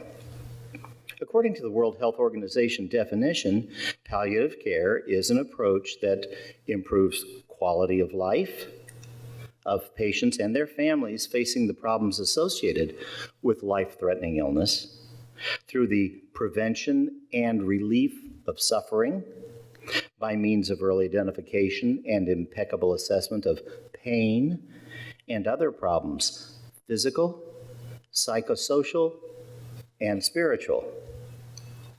Now, this definition has much to be said for it, especially in its recognition of the link of suffering to pain and other problematic conditions. There are areas in which it could be improved upon, however. We should recognize that even in palliative care, pain is a problem for more than just those life-threatening illnesses. Remembering that the focus of palliative care extends beyond those facing the imminent end of life. Palliative care is not dependent on prognosis, but can be, and often is, offered in conjunction with curative therapies. Properly understood, it is intrinsic to all good medical care, aiming for relief from troublesome symptoms. Therefore, it is not merely part of hospice, care for the dying, even though their goals may often overlap. This definition touches on important aspects that will be considered throughout our meeting. It will be seen that suffering encompasses more than physical pain, and such suffering can be rightly seen to have spiritual and existential components, to which our response may vary depending on our own skills, our own personality, our culture, and our competence, as well as our own faith. Pain relief alone can raise moral as well as medical challenges, particularly when increasing the medicines that may relieve pain can also increase the risk of unwanted side effects, including the risk of an earlier death. We have been trained to balance these risks and benefits through the principle of double effect. When doing this, Christian physicians may even encounter patients who have, through a deep immersion in their own faith, a different perspective on the acceptance of pain. There are those who will sometimes prefer to offer it up as a reparation for their own sins or to combine their sufferings with the sufferings of Christ. Compare that to what we heard from Dr. Moosa in his reference that in Islam, suffering draws us closer to God. In providing care to those nearing the end of their lives, the question of futility may arise, and we will need to consider this as well from a Christian perspective. it may be closely linked to a concept of quality of life, as mentioned in the WHO definition. Although improving the quality of life is a praiseworthy goal, we must be cautious in its application. We must be certain to avoid any application of this term which may diminish the status of the patient to whom it is being applied. Too often, it is the observer's quality of life assessment as a third party which is being introduced into the discussion. In such situations, it's too frequently applied to the most vulnerable patients whose own views cannot be expressed. Accordingly, my mentor, Dr. Pellegrino, asserted that no one is qualified to make a quality of life decision for another. In Christian charity and morality, there is no such thing as metaphysically wrongful existence. Quality of life for those who cannot assess that quality for themselves is not a consideration in a Christian view of life which bestows dignity on every human being. Furthermore, this perspective of Christian charity, coupled with the proper deference to the Creator of life, will lead to an acknowledgement of the impermissibility of physicians deliberately taking that life from their patients. Thus, we should see that neither euthanasia nor physician-assisted suicide will be justifiable from a traditional Catholic or Christian perspective. This will be found in contradistinction to a growing trend to the contrary, at least in certain Western societies. As an area of growing global concern, we may find these concepts projecting themselves into our discussions over the next 2 days as well. Ultimately, our primary focus will and should be on palliative care itself, not only on the differing Muslim and Christian perspectives, but also in those areas where palliative care differs from the common practice of medicine as well. Historically, there's been a dichotomous approach to the goals of care for patients. With the successes of modern medicine, the focus has been increasingly on curing illnesses. This has led to less emphasis on relief of suffering and care of the dying. Hospice and palliative care arose in response to this need. We must remember that palliative care is not identical to hospice. Palliative care is a necessary component of all care, but is increasingly important when cure is no longer expected. Hospice, on the other hand, is an approach to the end-of-life care which may incorporate both specific medical principles, a physical location, and in our country, medical insurance benefits. When hospice overlaps with palliative care at the end of life, the proper question is no longer, do you want to live? But rather, how do you want to live in the time you have left? Given the circumstances in which it is most often employed, it may not be readily apparent that there's any connection between palliative care and the art of happiness. It has been said that the art of happiness is the art of embracing short-term suffering in exchange for long-term gain, of choosing discipline over self-indulgence. Palliative care would turn this approach on its head, whereas the goals of ordinary medicine, or medical happiness, if you will sacrifice current quality of life for a chance for cure and a chance of extending life, of gaining time later. Palliative care, on the other hand, would focus on the best possible quality of life right now with the aim of freedom from pain, lessening of disturbing symptoms, lessened anxiety or spiritual distress, and maintenance of mental awareness. Palliative care has neither lengthening nor shortening life as a primary goal. As we shall probably hear again later, the surprising and ironic truth is that palliative care nevertheless does appear to lengthen lives in those fortunate enough to receive it.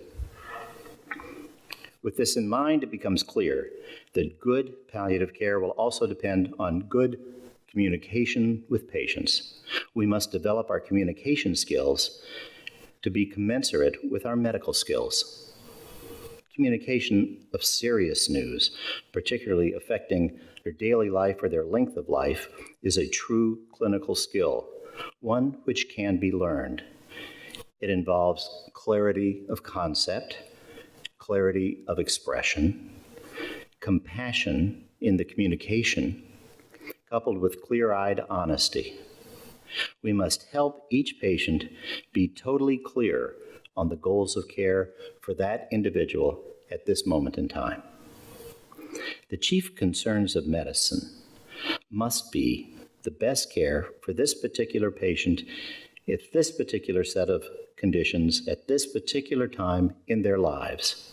We should not approach this with the wrong paradigm. If we consider the practice of medicine only as a war on disease, then it becomes clear, a war that we and our patients must inevitably lose, no matter how powerful our so-called therapeutic armamentarium. We may win some battles, but we will always lose in the end, because all patients ultimately have a 100% mortality rate. No one gets out of life alive. There will come a time when we must help our patients shift emphasis on how they are to live in the time remaining and what they should be living for, rather than continuing solely in a fruitless avoidance of death. The great comfort in a Christian perspective, as well as a Muslim perspective, is that our current lives do not reflect our totality of being. Knowing that there will be something awaiting us in the hereafter, some life after death, can totally change the expectation of what needs to be done and what does not need to be done. It can change the experience of pain, diminish the experience of suffering, and ultimately alter the fear of death. This hope can be seen as the most powerful instrument in palliative care, the strongest amelioration of suffering at the end of life, and the kindest gift of a loving God. Thank you.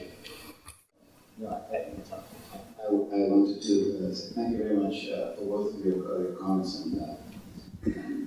You said no one leaves this world alive. Just one subtle point in the Muslim tradition. Jesus left the world alive. So there's a lot of theological discussions we can come back. So we can fight about Jesus later, but let me just put it. So that's a very interesting conversation. It was meant to be a lighter point. Well, you'll definitely stimulate some discussion over a meal, if not during formal time. Well, I really liked your presentation. I thought it really gave us some interesting things to think about and to connect on as we go forward. Well, I think for all three of us, and especially the paper by this report, which I will obviously read of which we were just talking during the break, something that it's a good question. I've seen so many people in the last throes and so on. So there's something called the death rattle, right? And obviously, I've seen my grandfather and when I was a daughter, I saw this for a whole night, the death rattle happen, and I now realize that it could have been helped with some suction, right? And then that at least leave that. Recently, a friend of mine who a very common person in Syria, was a religious leader. We spent a whole evening in that death rattle, and there was no suction relief and so on. So one of the challenging questions, at least for me, thinking about this issue, is that in some ethics there is human beings and a patient can choose not to take curative treatment. And there the weight is in terms of the patient's autonomy or their intuitions or sensibility that they want to continue. But I think there are a whole range of cases where we do know people are beyond terminal and they're in this end stage. And I think there will be strong disagreements about how do we deal with this end stage. In other words, I know there's the concern about dehydration and not providing something that these are controversial issues. But, you know, there is that sense that at the very end, we have to make the person, the patient, comfortable. And I think in the note that Dr. Dallal shared in his write-up was that about, you know, in economically advanced countries, there's people can afford morphine and other kinds of drugs to alleviate pain. In countries not so fortunate, it's not possible. This is an area, I think, that will require some conversation. So I thought I'll bring it up. Maybe the other people will pick it up in the panels. Well, and you've used the term a couple of times about being able to refuse curative interventions.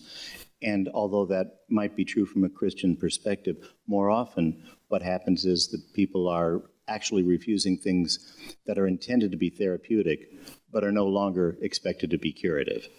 There may be rare occasions where even a curative approach could be refused, but more often than not, what we're seeing is really an overuse of intended therapies that no longer really have the expectation of cure, may have the expectation of prolonging a life, but a life that will never recover from the illness that is being treated, but will still be subjected to all the disadvantages of some of these, especially chemotherapeutic agents and such.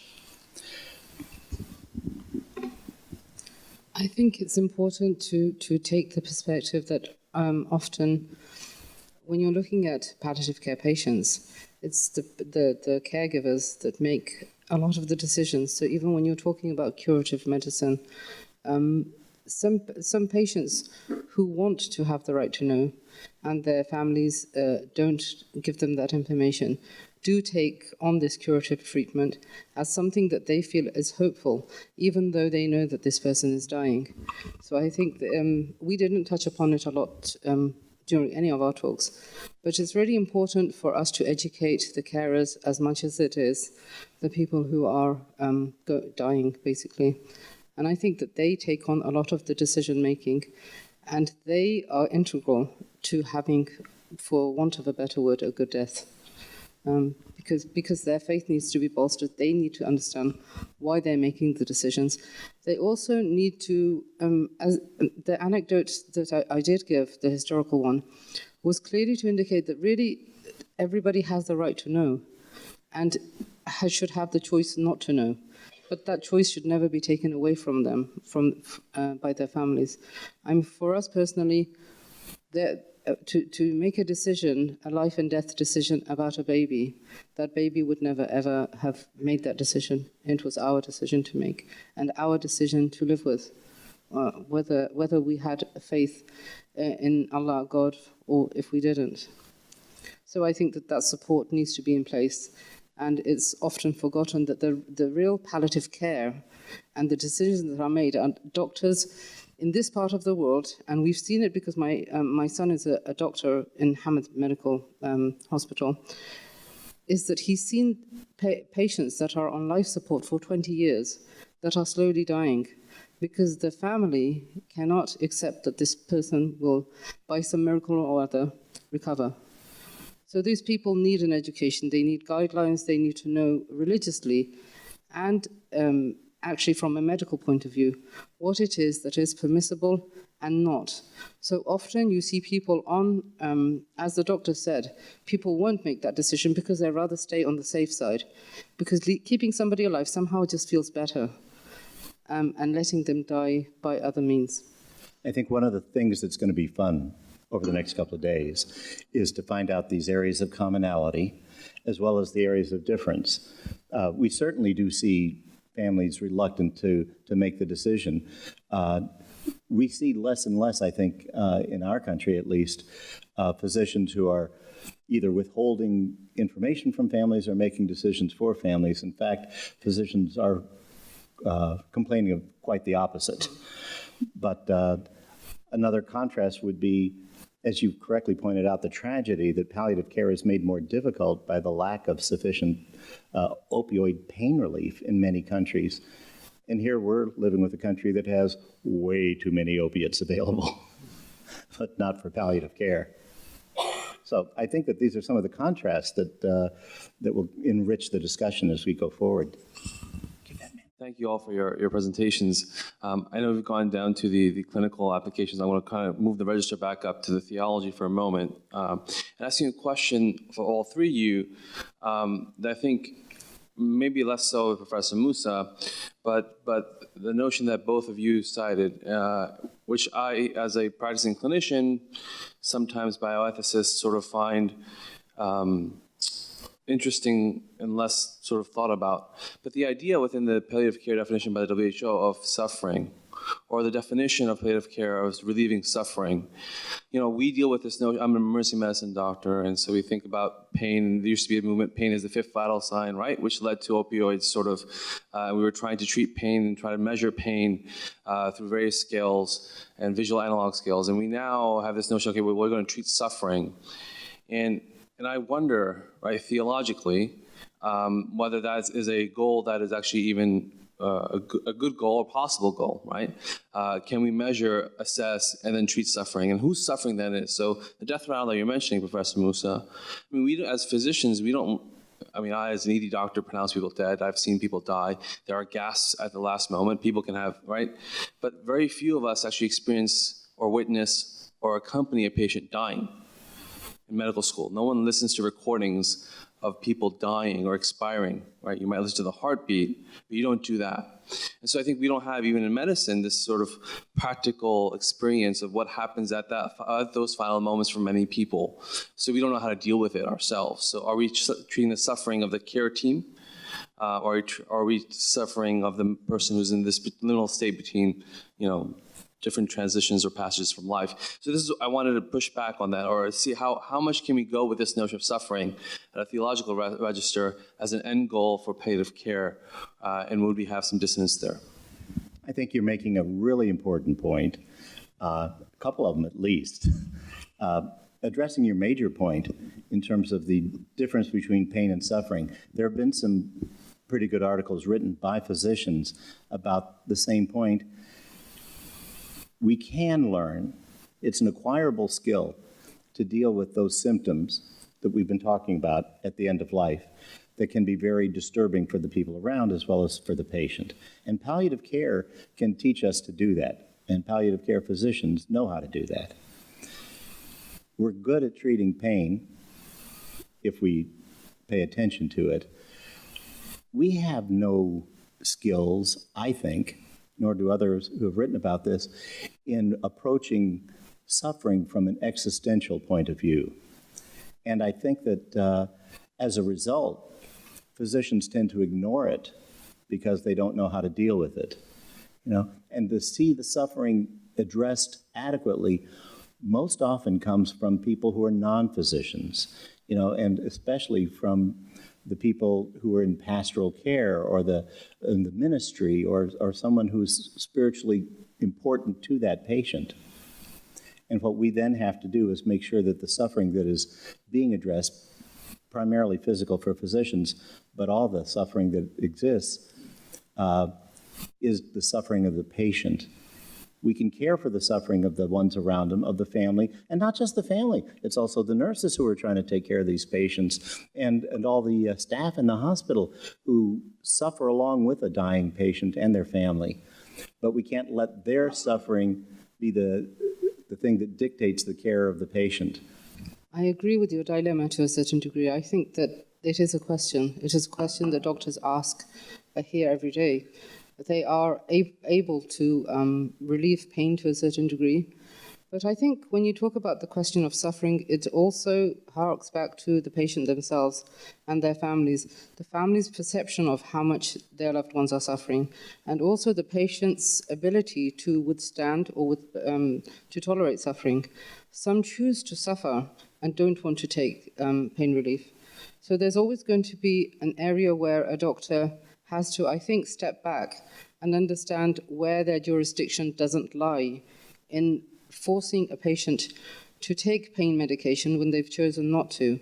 An example, again, that my son witnessed recently was of an elderly gentleman who was going to have a finger amputated, who insisted that he didn't want any type of medicine, and he didn't want to be sedated because he felt that he would somehow, he wanted to feel the pain.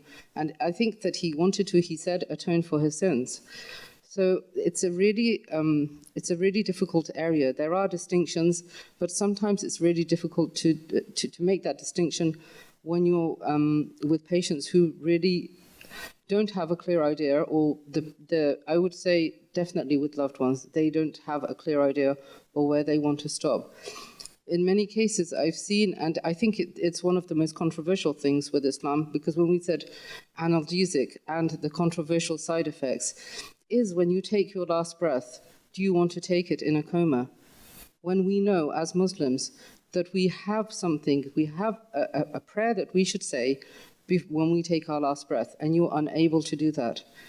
That's a really controversial thing for most people. Why give somebody analgesic and make them comatose or unable to say that last prayer? And it feels impermissible to most parents or carers that that's allowed to happen. Thank you very much for all the so many points that we raised, but I want to come back on one issue about allowing family or listening to family that they don't want to know about or tell the patient about his illness. And we face this all the time, that the family tend to be protective. Either because they feel that the patient is at a state where he's not able to handle the news, or either because of mental or physical status, or because they think that it will have a negative impact on his or her illness. But my attitude is really to find a medium. You see, I give the students Breaking Bad News lecture, and I tell them that the patient has to know. But at the same time, you are facing the family, and you don't want to go against the family. So you want to have the family with you rather than, not happy with your plan. So you select a time when, first of all, you have to watch. They are worried that you will use terms and that are not acceptable to that patient. And of course, by your judgment, you will not use that. And so sometimes the word cancer may not come at all in my discussion, and I use something like growth or this or that. But you can't expect a lady who has taken, her breast has been removed and her hair is fallen and she has received chemotherapy, and you don't know that she will know that there is something serious going on, or so she's very much entitled to receive information from you. And so you give time, and the family will slowly come with you, and you take opportunistic time when you feel the patient is ready to receive the information. They may actually ask themselves, or that you introduce it as the time goes by in response to their question. And it doesn't have to be done on the first encounter that you do, and that's what I usually don't do, because you want to actually establish a rapport with the patient before you embark on these serious talks. I think one of the key things here is education. It is permissible to speak to the dying and their carers with the right type of language, but I think I would avoid, and my personal opinion is that somebody should know. Somebody in that room who's caring for that person or the dying has the right to know that they're dying. I've always felt that there are things people want to put in place, especially religiously, that they need to set things right, and they or their loved ones should have the right to know that. What they do with that information and how they convey it to their loved ones is possibly their choice. But again, going back to what I said, either there is a person who takes on that decision-making, and this is the person who's dying who should choose that, because they have the right to do that. We often see situations here in this part of the world where people are so afraid to say the word dying, or so afraid to tell somebody that they're dying, that those people don't put their affairs in order or say their goodbyes in the way they want to. And I think the dying have the right to know that they're dying. No matter how we disguise that or how we think of it in different ways, I think in this part of the world, our mindset needs to change when we think about it. Because we shouldn't be, I think we're almost being cruel by being kind or struggling to be kind. Yeah, I recently had an example, a case.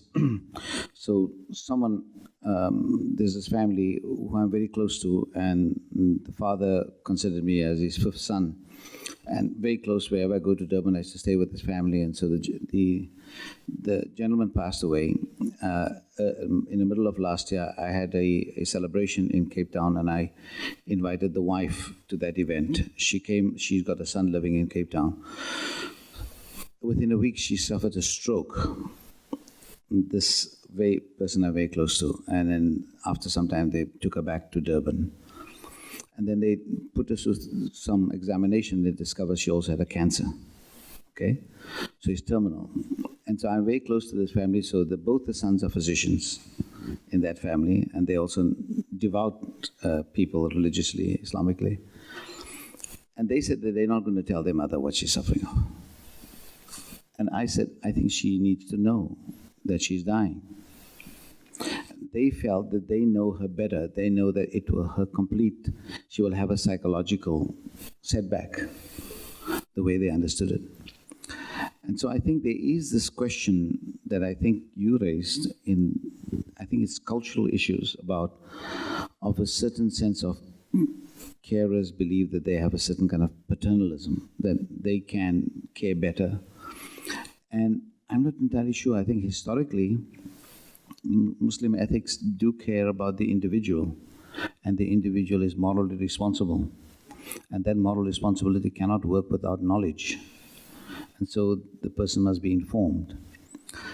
So my guess would be that there will have to be a kind of a balance between the cultural norms and what are the kind of required ethical norms. And I don't always make a strict distinction between cultural and normative, because they always flow together. But what is morally right for the patient? I still disagree with my friends, and I said your mother should have known, because that person must come to peace with him or herself. That this is imminent. So she couldn't speak because the stroke took away a capability of speaking. But she might have wanted to say last messages to her children, write some things, say to them certain responsibilities that they might have to fulfill. So, this is part of the challenge. I think there's this question of paternalism in treatment. And I think one of the things that Dr. Asim said was this whole question about physicians, your earlier question. I think part of physicians' training will have to be able to witness and experience human suffering. Otherwise, we just don't prepare them well enough. And as I think you pointed out, Dr. Ken, that we have to ministers and people who engage in that care, they experience that a great deal, and there might have to be some kind of collaboration there. Well, I have to say, lest you think that this is only a problem in certain parts of the world, we certainly deal with this in my country as well. And one of the things, interesting enough, because I also give the lecture on how to break bad news to patients to our students. And one of the things we try and make them steer away from is the use of too many euphemisms. You can't use stark language right from the beginning. I think that you're very wise in not trying to accomplish too much in a single session. But there was a very interesting study done in Britain just in outpatient clinics, in the words that patients didn't understand. You know, we use them all the time, but they didn't understand what tumor meant, what ulcer meant. You know, they do understand what cancer means. And so one of the things that we tell our students is that those who think, like myself, that they only know one language fluently are wrong, because everyone trained in medicine speaks their native tongue and has learned medicalese. And so we use terms that our patients nod and smile and don't understand. And I would also agree with you that patients have a right to know, but if I remember your slide correctly, they also have a right to say no. And this is one of the issues that we have dealt with in our ethics consultation service. We were called to see a patient and his family because he had a dire prognosis. The doctors wanted to tell him. And the wife stood in the hallway and said, "You can't tell him. I know him. He would commit suicide if you told him he was dying." And they said, "But we have to," because they believe, like I believe, and I think you believe, that there should be and probably are norms that really cut across individuals and cultures. And the right to know would fall under one of those norms. But it's not an absolute norm. So what we did was go into the patient who had full capacity and just asked him, you know, if we have any kind of news that we have to tell you, do you want to hear it directly, or is there someone that you would rather have us talk to? He said, "Oh, talk to my wife. I don't want to hear it from you." You know, the problem was solved. It reminded me of something that happened in our own family, you know, and this may ease your thought a little bit about the disturbance you felt at a patient not being told. My grandmother died with a chronic leukemia, and she'd had it for years and required blood transfusions, at first, you know, occasionally, then monthly, and then bi-weekly, and then finally weekly, and she never let her physician tell her why she needed the transfusions. Now, she was not really a stupid woman. She knew that she had a very serious prognosis. She knew it well enough that she didn't want to hear about it. And finally, about 10 days before she actually died, he said, "I would like to discuss your disease and prognosis with you. May I?" She said, "Yeah, now you can." I am curious, since we are in Qatar, do the health provider here in Qatar, represented by the Ministry of Health, has conducted an empirical research on palliative care in general and the related issue? Perhaps this is for Sultana to answer.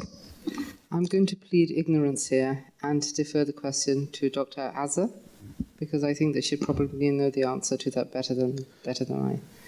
We conducted several research in the field of the palliative care and published in Qatar here about the place of death, about the perception of the nurses and physicians about the palliative care and aggressiveness at the end of care.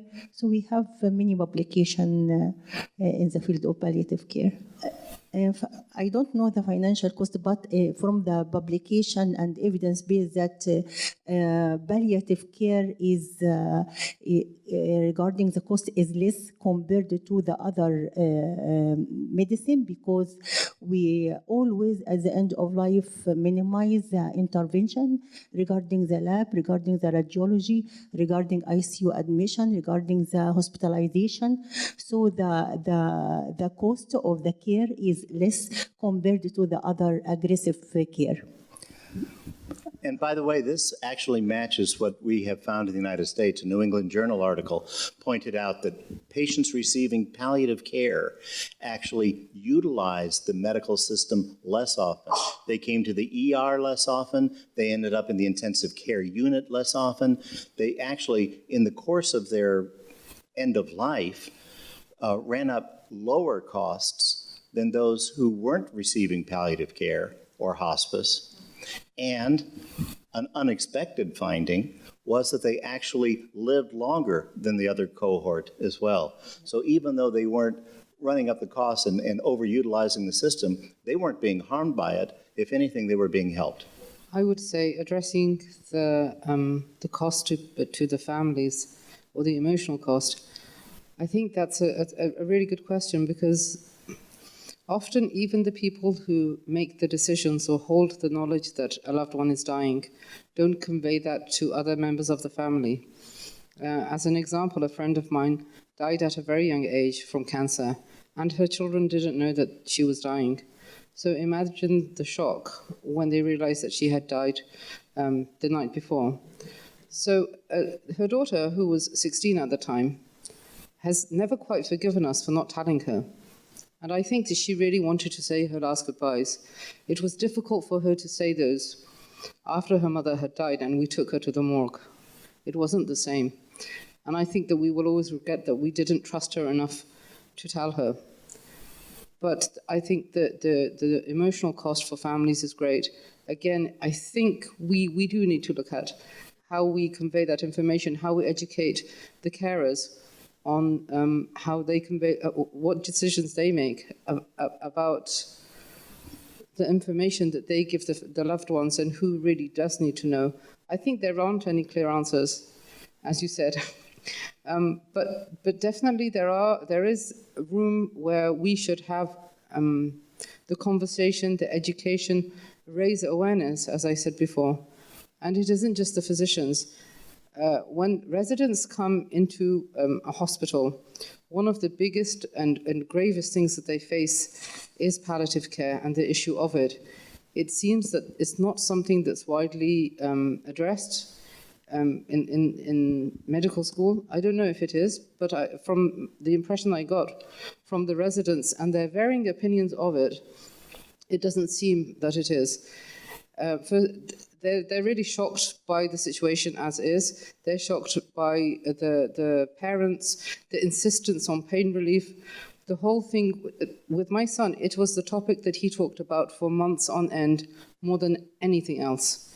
First of all, the patients that had been there for decades, and a husband who came to visit his wife every day for 20 years, convinced that she'd wake up one day, until they removed her teeth, her hair fell out, and she eventually did die. And I think that there definitely is an emotional cost that we don't look at. I agree with you when it comes to curative treatments. Obviously, if palliative care patients forego those treatments, then that cost is definitely reduced in a way that, with medicine and also hospital facilities. Thank you to all the speakers for very gracefully shining a light on this very difficult subject. Can you talk a little bit about, from your different perspectives, on the palliative caregiver? And Dr. Ebrahim Moosa touched on this a little bit with when you made that difficult decision, and it was very difficult for your family member, and over time you came to terms with it. How does the process of coming to terms with those difficult decisions come from the person who's providing the palliative care, from your perspectives? Well, I'll say not too much because I know we're running short of time, but one of the interesting things that I find about palliative care in the United States is that it not only treats the needs of the patient, but it pays attention to the family and the caregivers as well, and provides them not only support before the patient dies, but even continuing on after the patient dies. And they have shown that the psychological effect on those who have had hospice and palliative care versus those who don't do much better with fewer psychological problems afterwards. I think that's an important thing to remember, and an important advantage of trying to make sure that people who need palliative care and hospice at the end of life have access to it. I don't think that we've done that type of study here. I mean, it would be a really interesting study to carry out. I think our report, we think of it as a foundation or a cornerstone of a topic that's barely been studied extensively. So that is actually a really interesting question. And I think one that we would love to address when we continue to study this topic. Our focus is really on bringing this question to the fore. having people talk about it, and then looking at ways that we can have workshops, awareness campaigns, and continue to forge links with other partners within the region to broaden the topic and broaden the discussion. So I'm quite confident in saying that we don't really have those type of studies for us to measure that, but definitely is an area that is of interest. I think one of the things as families and so on, you're never prepared for this. And I think through pastoral care and other ways, I think there will have to be ways in which we are at least have some elementary literacy of how to deal with this, because this kind of thing is going to be everybody's fate in one way or the other. It's a deeply emotional environment, so no one is talking sense. And families fight, and so each one tries to outdo the other, that they are much more caring. Yes, we can take Dad on the plane and I will do it. Yes, but, or some family member will say, I'll pay for his ticket because you guys don't. It's not the ticket. You have not had the opportunity to help my father when he was in dire need. So it's easy for you to talk, okay? But how are you going to change someone's diaper in an airplane? You can't even lay that person down in an airplane's bathroom, right? It's impossible to do that, and all the other kind of inconveniences. So it's very easy to speak, but environments are extremely emotional. Now one could have taken a road trip, but a road trip would have been 16 to 18 hours with stops in between and all kinds of other kinds of challenges and so on, which have brought other kinds of burdens on the sick patient. So I think, and at that time, everybody is an expert in palliative care. So you're going to get the best experts there because they know of everything else except that no sanity prevails. So it's a very difficult environment to negotiate. If we had access to, if I had access to people and didn't think about it at that time, that we could bring in somebody from palliative care. Look, your normal doctor or the people where he went for dialysis would tell him, no, sir, you have to be here every second day. Don't go to that. So he would listen to that. But sometimes the patient wants to do certain things in violation of medical, advice. And that's the difficult one that in our case. And I think in many cases you have that situation where the patient also thinks that he or she knows better. And that's also part of the challenge. It's been very stimulating and very thought-provoking. And I would come back to actually just the last comment, that much of what's involved and gets missing is the pastoral care. And speaking as a pastor, as a theologian, and I really appreciate the contribution of fiqh and theology to this discussion, because usually it's only a medical discussion. But as a theologian, as a pastor, my reflection is that we are not holistic enough. My interaction with people was to help them live appropriately with all the different things that happen in life. The good things, the bad things. Someone who wins the lottery has tensions that someone who is very poor doesn't have. And when you come to end-of-life issues, it just changes the how should we then live question. And if people are not accustomed to asking themselves, how should we then live, and they get to the end-of-life issues, they're ill-equipped. And they really need the help, the pastoral help, especially if they don't even recognize the need.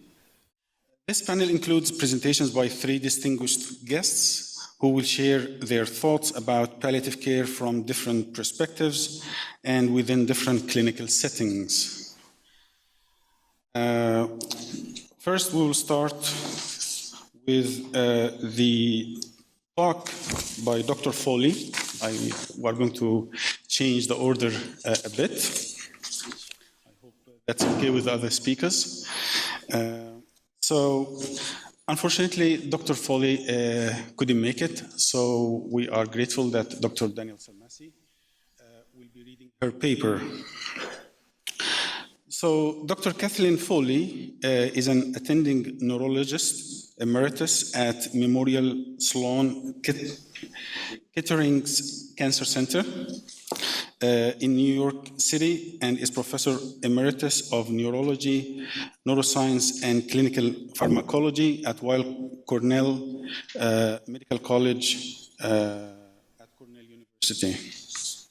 Dr. Foley is an accomplished scholar, and she has an impressive track record in the area of palliative care. She's a member of the National Academy of Medicine and was recently appointed to the Pontifical Academy of Life by Pope Francis, as the Vatican focuses on advancing palliative care internationally. Dr. Foley has received numerous awards and honors for her work, including the Medal of Honor from the American Cancer Society, the David Karnofsky Award from the American Society of Clinical Oncology, and the Frank Nitter Award from the American Academy of Neurology. Dr. Daniel Salmesi is the Andre Helliger's Professor of Biomedical Ethics in the Department of Medicine and Philosophy at Georgetown University, where he's acting director of the Kennedy Institute of Ethics and a member of the Pellegrino Center for Clinical Bioethics. He received his AB and MD degrees from Cornell University, completed his residency, chief residency, and postdoctoral fellowship in general internal medicine at the Johns Hopkins Hospital, and holds a PhD in philosophy from Georgetown University. Dr. Pellegrino has a long list and quite impressive track record of publications, and he has authored already 6 books, both monographs and edited volumes, and also he is the editor-in-chief. Our second presenter is Dr. Roshmawati, Erna Roshmawati, who teaches at the School of Master in Nursing at the Universitas Muhammadiyah School of Nursing in Yogyakarta in Indonesia. She has a PhD in nursing from the University of Adelaide, and she has been teaching at the School of Nursing in Indonesia for more than 10 years, where she serves as head of medical and surgical nursing department and secretary of Master of Nursing program. She conducts research and publishes on palliative care, spirituality, and nursing education. Our last, but definitely not least, speaker is Professor Salam Al-Kindi, who is a professor at the Department of Hematology at Sultan Qaboos University in Muscat, Oman. Dr. Al-Kindi graduated from Trinity College, Dublin, Ireland in 1993 and did his medical training in hematology and oncology in Dublin, Ireland, as well as the Fred Hutch Cancer Center in Seattle, USA, where he also did his training in bone marrow transplant. Dr. Al-Kindi joined Sultan Qaboos University in 1999, and in 2005, he was appointed as head of the Department of Hematology, a position he held for 10 years. Previously, he served as Deputy Director of Sultan Qaboos University Hospital for Clinical Affairs for about 5 years. His research interests include sickle cell disease, chronic leukemia, among other research interests, and he has published more than 80 articles published in international peer-reviewed journals. Thank you for the opportunity to be here. I will be standing in for Dr. Foley, as you heard. She is giving a global overview on the state of palliative care in the world. She regrets not being able to be here. There was a family emergency that prevented it, but she sent me her slides, and we talked a little bit about what she wanted to say.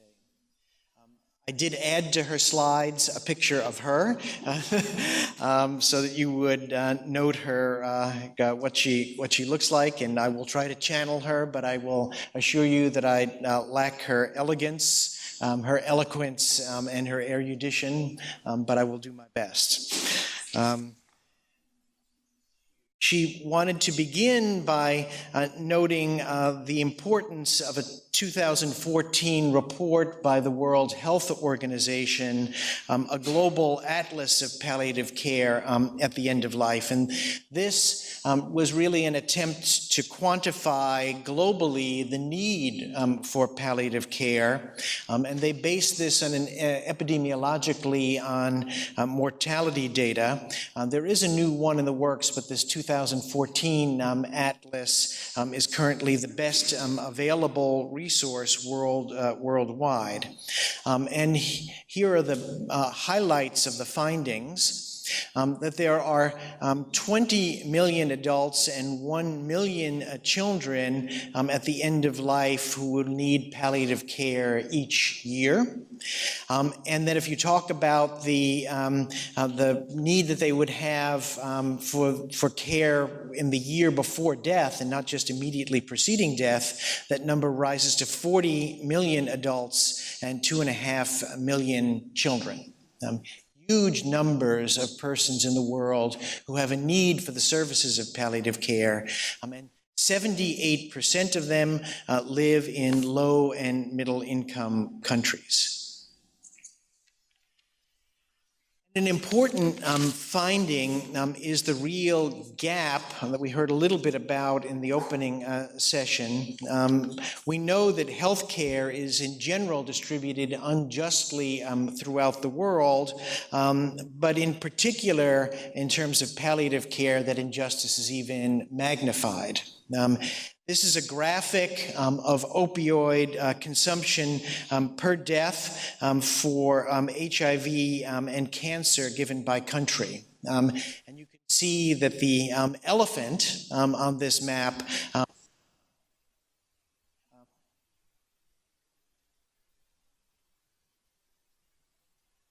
rest of the world, particularly South America, Africa, and Asia, shrinks in comparison in terms of the availability of opioids. And this is just a depiction of a global sense of injustice. The need for palliative care is also growing throughout the world. And these are some of the reasons. There's an aging population living with chronic illnesses, particularly in the developed world. Secondly, an expanding number of medical, surgical, pharmaceutical, and device innovations that prolong life. And again, we heard a little bit about that this morning, but the kinds of things that we can do where we can intervene just keep growing. Even at the time that this report was issued from the WHO, things like ECMO for adults were really not even thought about, and now we have those kinds of innovations that just keep coming our way. Third, an increasing number of persons, an increasing prevalence of non-communicable diseases that are the cause of death around the world. Even in the developing world, children are not dying of malaria and infantile diarrhea in the numbers they used to, and are getting to the point that in the developing world, people live long enough now to get chronic diseases like cancers and heart disease and chronic obstructive lung disease. And so these diseases are becoming more prevalent. And then the spiraling health costs lead to inequities in access and care around the world as well. The need for palliative care also swirls around, again, something of what we've heard about, but really I think are global, a set of social and ethical issues.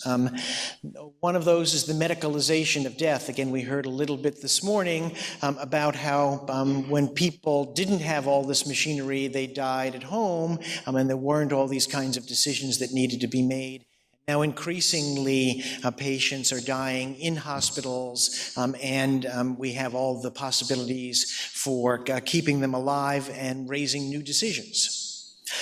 There's also been worldwide, but particularly in the Western world, a rise of the idea of patient rights, and a field that many of us are involved in, bioethics, looking at some of these questions. We know that there are controversies throughout the world, particularly in Europe and North America and Australia, about euthanasia and physician-assisted suicide. We've heard something about the lack of pain and symptom control guidelines anywhere in the world, and we heard a little bit about that, particularly in the Arab world, but it affects lots of other countries as well. And then we have what the American bioethicist Dan Callahan has called technological brinkmanship. And by that, he refers to the unbridled use of technology right up to the brink of death, that we don't even think about stopping something or not using it until the very last moment. There used to be among some very conservative Americans in the era of the Cold War, the phrase better dead than red. We sometimes have people who use language like better dead than leukemic in the way their attitude is regarding the use of chemotherapy. What Dan Callahan argues is that this neglects the care of the whole person in ways that are significant, and again, we heard a little bit about this morning. Particularly for Americans and others, we don't. Dr. Foley didn't want you to imitate the United States. Give me liberty or give me death. That liberty is the most important thing for all of us, and if we can't have that, some people are beginning to say, well, then just kill me. Or as Woody Allen suggested, the U.S. comedian, that he was not afraid of death. He just didn't want to be there when it happened. That we avoid thinking about it to our common peril. These issues have domestically in the United States led to our Institute of Medicine, or now the National Academies of Medicine, issuing several reports. First, the one in the center, Approaching Death in 1997, and then Improving Palliative Care for Cancer in 2001, and When Children Die in 2003, looking at least in the United States at a national level at some of these issues. From the three reports, these are the take-home messages that Dr. Foley wanted you to hear. First, that patients and families with life-limiting illnesses face enormous challenges. They're about decision-making, they're about time, they're about loss of work time, about the burdens that this faces on the families, as well as the patients who suffer untreated symptoms and are sometimes treated to that technological brinkmanship. These reports also noted, even in a developed country with all the resources that we have in the United States, the poor coordination and transition from phases of care, poor communication about the goals of care, the financial difficulties that lead families caring for dying patients sometimes at the brink of bankruptcy. And again, despite the availability of opioids, inadequate symptom control and psychological support, and the need to try to address those. Their major conclusion from all of these reports was that in our enthusiasm to cure, we forgot how to care. And they recommended the need to support the care of the dying through health care professional education, through palliative care policies and model programs, and broad public education, some of which has begun to happen, but not all. So that, for instance, palliative care as a specialty has only emerged in the United States since the publication of those reports. I'll repeat again for everybody the 2002 WHO definition of palliative care, an approach which improves the quality of life of patients and their families facing life-threatening illness through the prevention and relief of suffering by means of early identification and impeccable assessment and treatment of pain and other symptoms, physical, psychosocial, and spiritual. Palliative care, again now a medical subspecialty, provides relief from pain and other symptoms, affirms life and regards dying as a normal process, again as we heard this morning, intends neither to hasten nor to postpone death, integrates psychological and spiritual aspects into the care delivered to patients through a team approach. There's not just the doctor, but it's nurses and psychologists and chaplains and social workers and physicians all working together, helping patients to live as fully as possible while they are coping with serious illness, from the point of diagnosis to the point of death, not only at the last few moments, and helping the patient's families actually to cope with the burdens of terminal illness as well. Pope Francis has taken palliative care seriously, particularly in light of the fact that its roots are really very much compatible with Christianity. In fact, the first hospitals in the West were started as Christian enterprises. The Romans left the dying and the sick to die. Christians reached out to try to help them as they were dying. And here's his definition. It is the experience of the truly human attitude of taking care of one another, especially those who suffer. Again, if you heard Monsignor Paglia talking about the relational aspects, the communal aspects of palliative care, it is a testimony that the human person is always precious, even if marked by illness and old age. Indeed, the person under any circumstances is an asset to him or to her and to others, and is loved by God. Palliative care is not something outside of medicine. It is mainstream good medicine, and that's an important part of the message that Dr. Foley wants you to hear. It has encouraged medicine, however, to be gentler in its acceptance of death.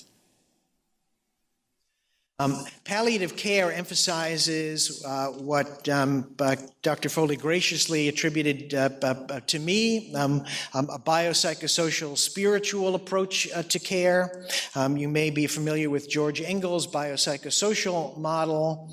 I have, along with others, advocated a biopsychosocial spiritual model of care, and the perfect example of that is palliative care, which brings all of it together. Religion is integrated into this form of care. Chaplains are part of the team, and this becomes important.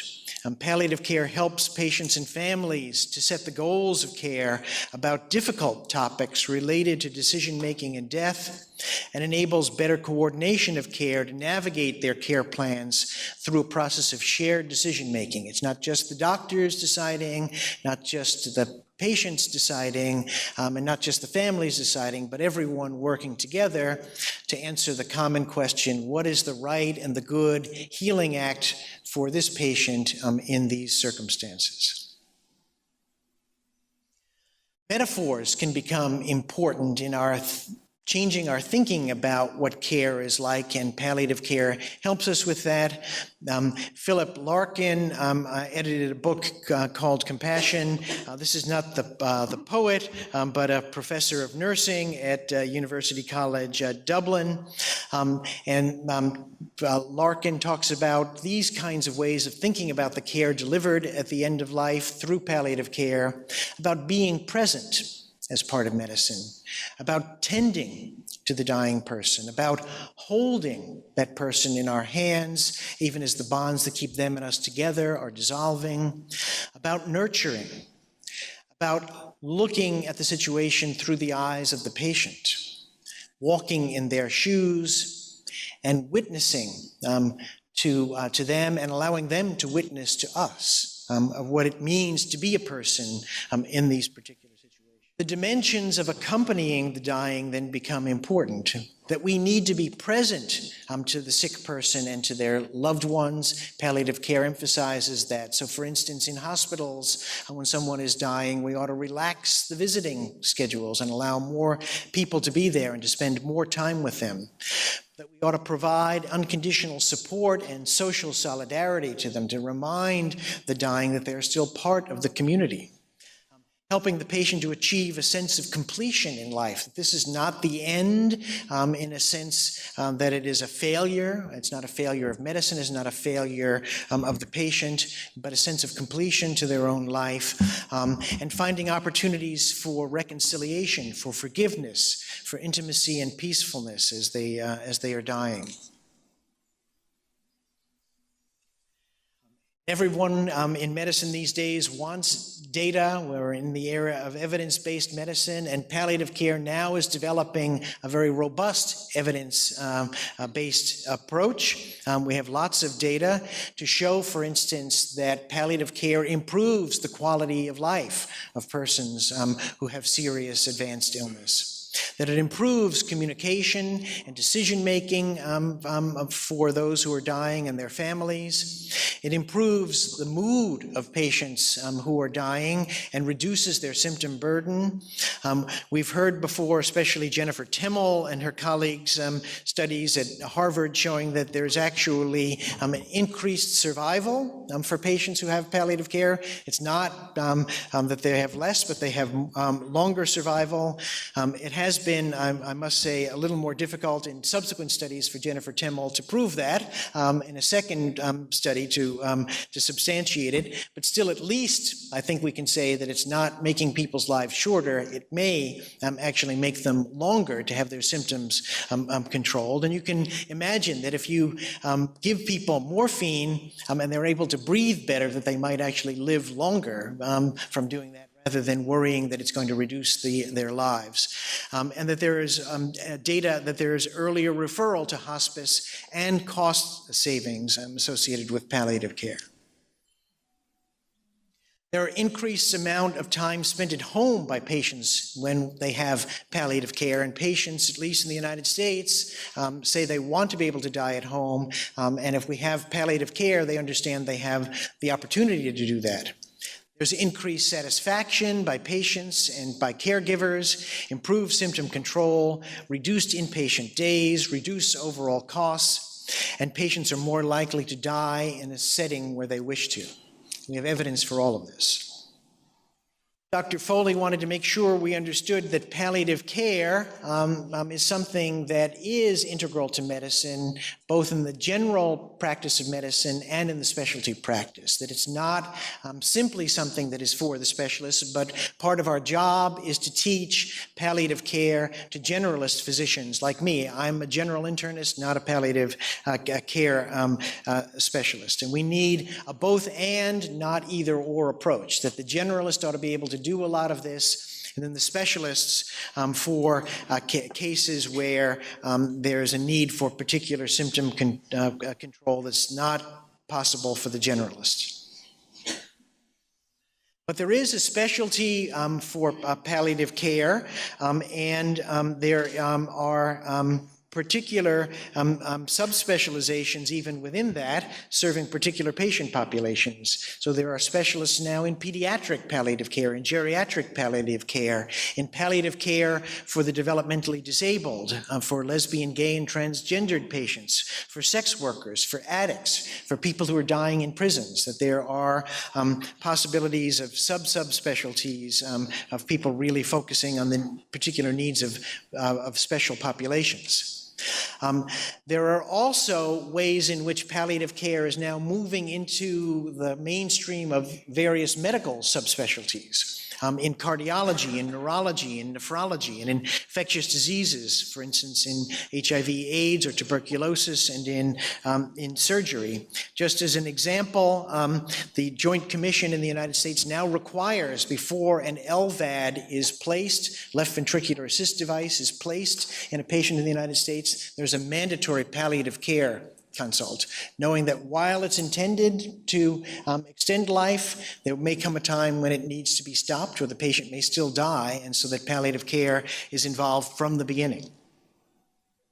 Smart, moving it upstream and not just waiting until the moment of death.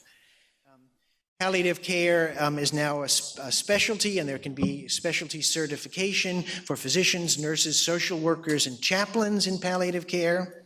And there are, not just in the United States, but also in Europe, different structures for doing that. Fellowship training and board certification are becoming the norm. Organizations and programs can also be certified, for instance, by the U.S. Joint Commission, and based on national consensus projects, palliative care practice guidelines for quality palliative care, we can evaluate these programs as well. And there are textbooks now in palliative medicine, and just from Oxford University Press, for instance, in palliative medicine, in palliative nursing, in social work, in pediatrics, in psychiatry, and plenty of peer-reviewed journals now for this field as it grows, in medicine, nursing, social work, and in chaplaincy. The Journal of Pain and Symptom Management, Journal of Palliative Care, Palliative and Supportive Care, and many others. There are also new initiatives. I mean, this is actually a wave of practice in medicine that we need to be aware of. 3 new global projects, religions in palliative care, the PAL Life Project, and 2 Lancet Commission reports. I've been told that Dr. Foley's slides are too long. That's true. She knew it ahead of time, so I'm going to try to wrap up quickly. The Lancet Commission report, I think, is one of the most important of these, recent and very important, from Felicia Nowell et al. Here's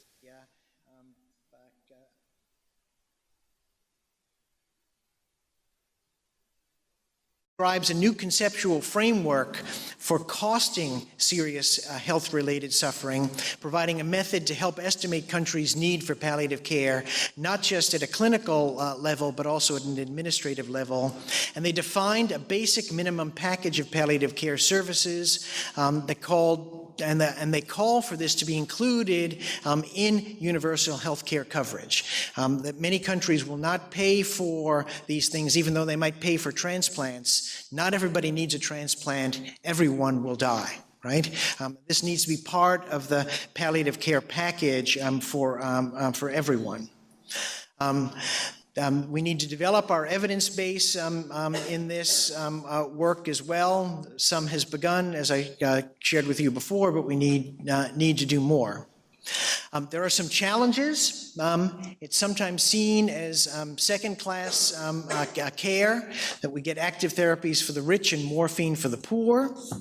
There are worries that people will think that palliative care is only about cost savings, and so it's a two-edged sword. People worry also that it offers a vehicle for euthanasia and assisted suicide, or becomes just another specialty. I think all of these need to be avoided. Palliative care is global, it is international, and you don't need a lot of resources to be able to do the very best. This is a picture of a visiting nurse treating AIDS patients in Kenya.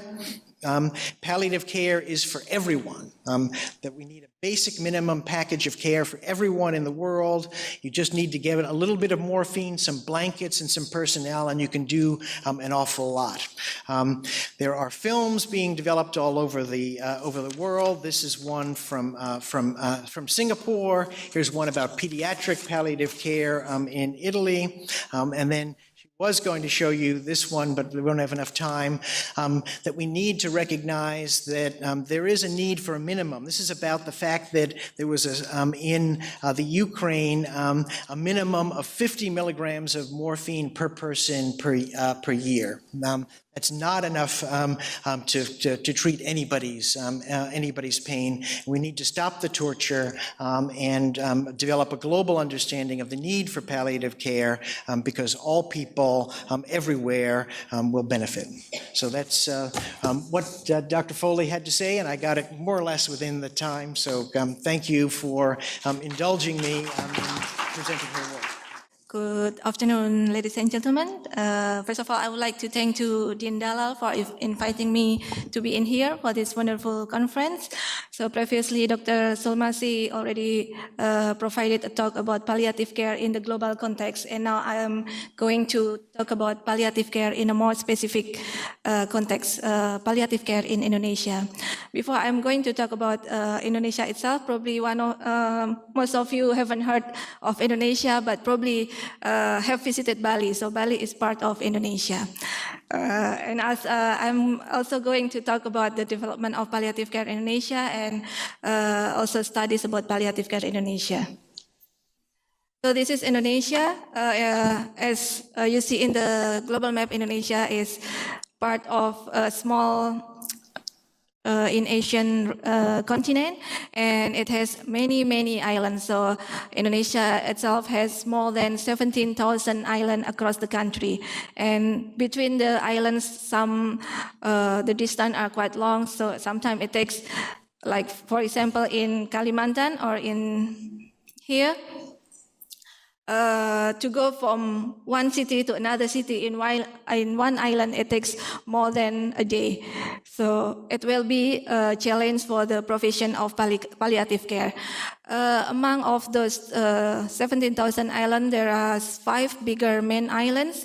So because it will relate to my next slide, Sumatra, Java, so Yogyakarta and Jakarta. Jakarta is the capital city of Indonesia, and the small island near Java Island is Bali Islands, and Kalimantan and also Sulawesi.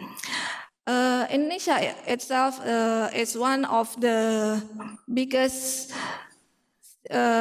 country which has Muslim population. So the population itself is about 250 million, and the majority of the population is Muslim. It's about 87.2 from the one of survey conducted in 2010.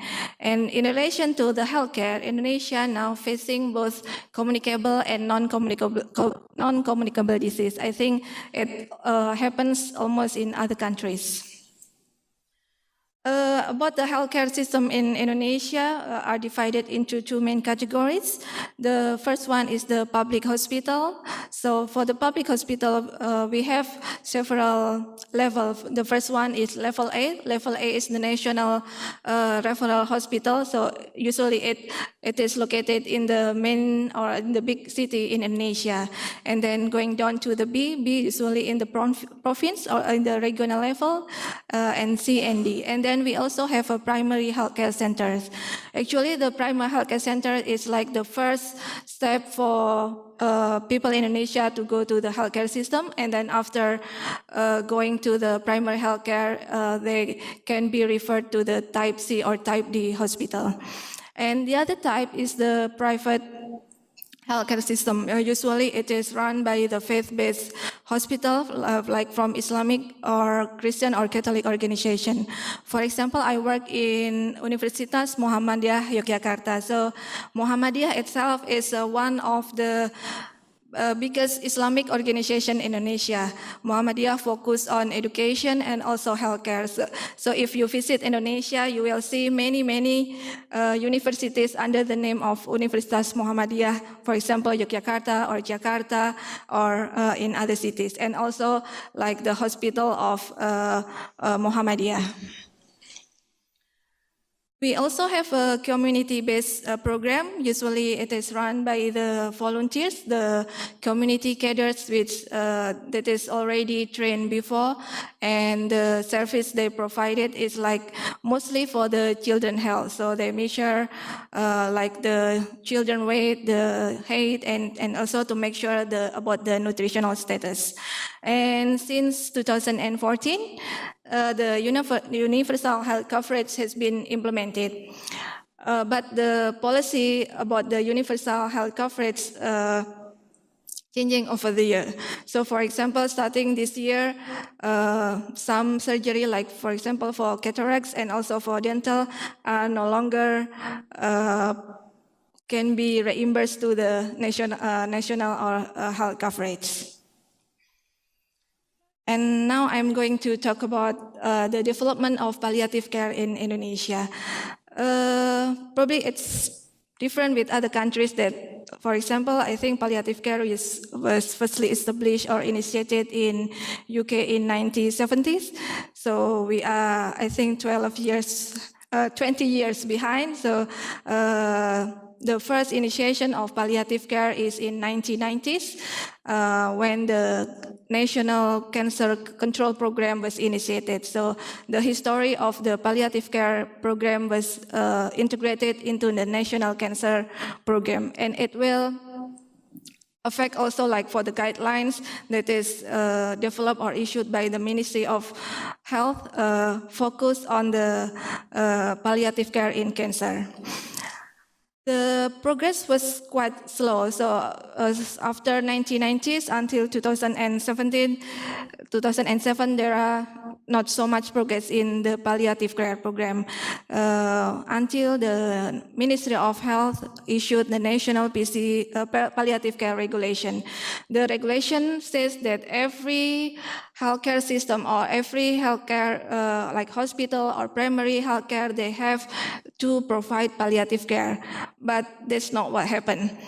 Until 2013, the National Palliative Guideline was produced, and from 2015 until now, there are more hospitals conducting training on palliative care, and also more hospitals start palliative care unit because it is like compulsory for the hospital to provide palliative care unit, and it is also part of the national accreditation for the hospital.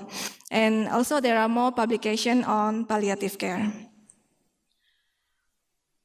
According to Linz in 2013, palliative care development in Indonesia is categorized into level 3A, which means that the palliative care is not fully integrated into the mainstream healthcare services. There are several organizations providing providing palliative care. As we can see that in the small picture, there are 10 organizations in Indonesia. So across the country, only 10 organizations providing palliative care. And mostly it is located in big cities in Java Island. So of the 10 organizations, 8 are located in Java Island, and 1 is in Sulawesi, and 1 is Denpasar. So the availability is still very, very limited. The type of the palliative care that is available in Indonesia mostly is hospital-based. So among of the 10 organizations, 9 are the hospital which providing palliative care in inpatient or outpatient unit. And then the hospital also providing palliative care to the patient at home. And this one is provided by also one non-profit organization. So the non-profit organization providing home care for patient with palliative care need for free, but they are focused on the pediatric palliative patients. And also the community-based, but the community-based itself is available only in 2 areas, so only in Jakarta and in Surabaya. So the integration are quite good over there, but in other cities, for example, in Yogyakarta, in my hometown, it's not really good. We are developing to do that. So the community-based care was provided by the volunteer that are already got a training before, and then they focus on like managing simple symptom at home, and then they report to the primary healthcare, for example, the physician or the nurses about the symptoms that is experienced by the patient, and also what like medicine the patient needs. So this will be the hot topic because what Dr. Sumasi has presented, like in the US and also in Canada, the use of opioid was very, very high, I think, compared to Indonesia, because we are, I think, included into the nation that is the use of opioid is less than or approximately about 50 milligrams. So like the opioid, particularly the morphine, is only available in the hospital settings, and the access is still very limited, only in the big hospital providing this one. So not every hospital in the country providing morphine. And the available preparation, including immediate release, sustained release morphine, fentanyl patch, and also intravenous morphine and fentanyl. But the first two, like the immediate release and the fentanyl patch, are more popular, not the intravenous morphine. And actually, every doctor has a medical practice license to prescribe morphine, but not every of them doing so. Some, like, because there is like still opioid phobia, it is not only for the community, but also some of the healthcare workers. So, for example, in one of, during I conducted my study for my PhD, in one local hospital, the patient actually should get the morphine, and the doctor or the physician already prescribed the morphine. But the pharmacist insists not to give the morphine to the patients because he or she was afraid that the patient will get addiction.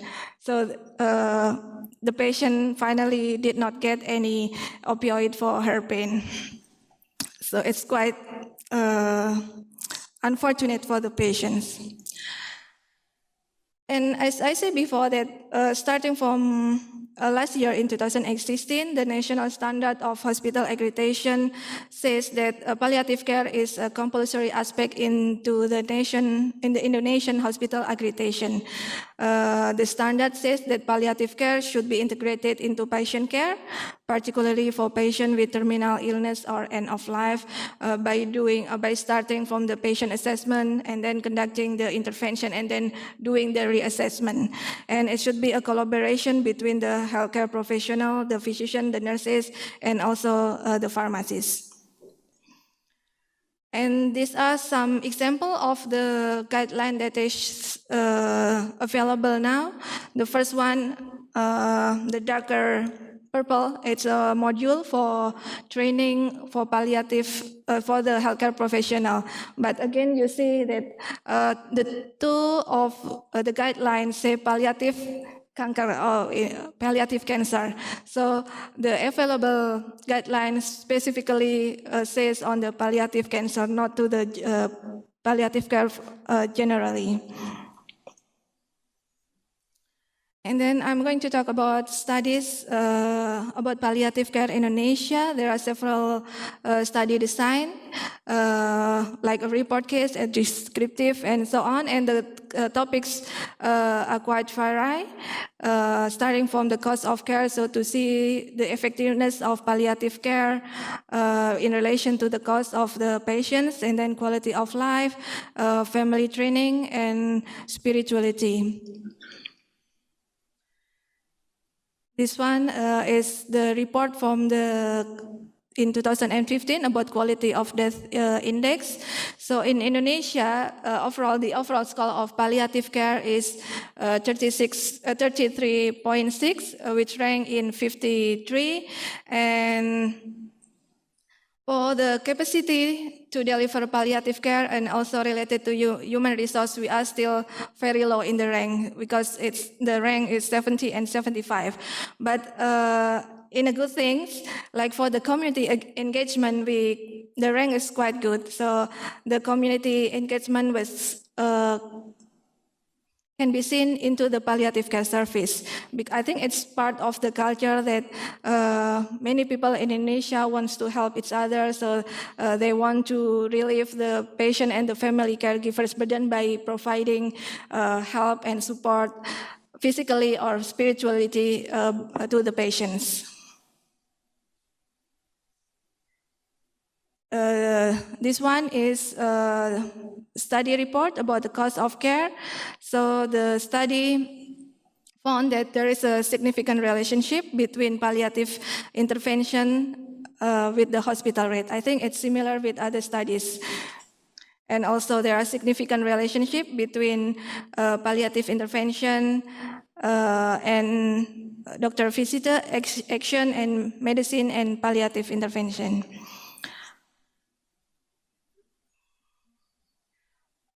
And now I'm going to talk about the facilitators and barriers. So in 2016, I conducted a review of the available publication about palliative care in Indonesia, and I found some facilitators and barriers to the provision of care.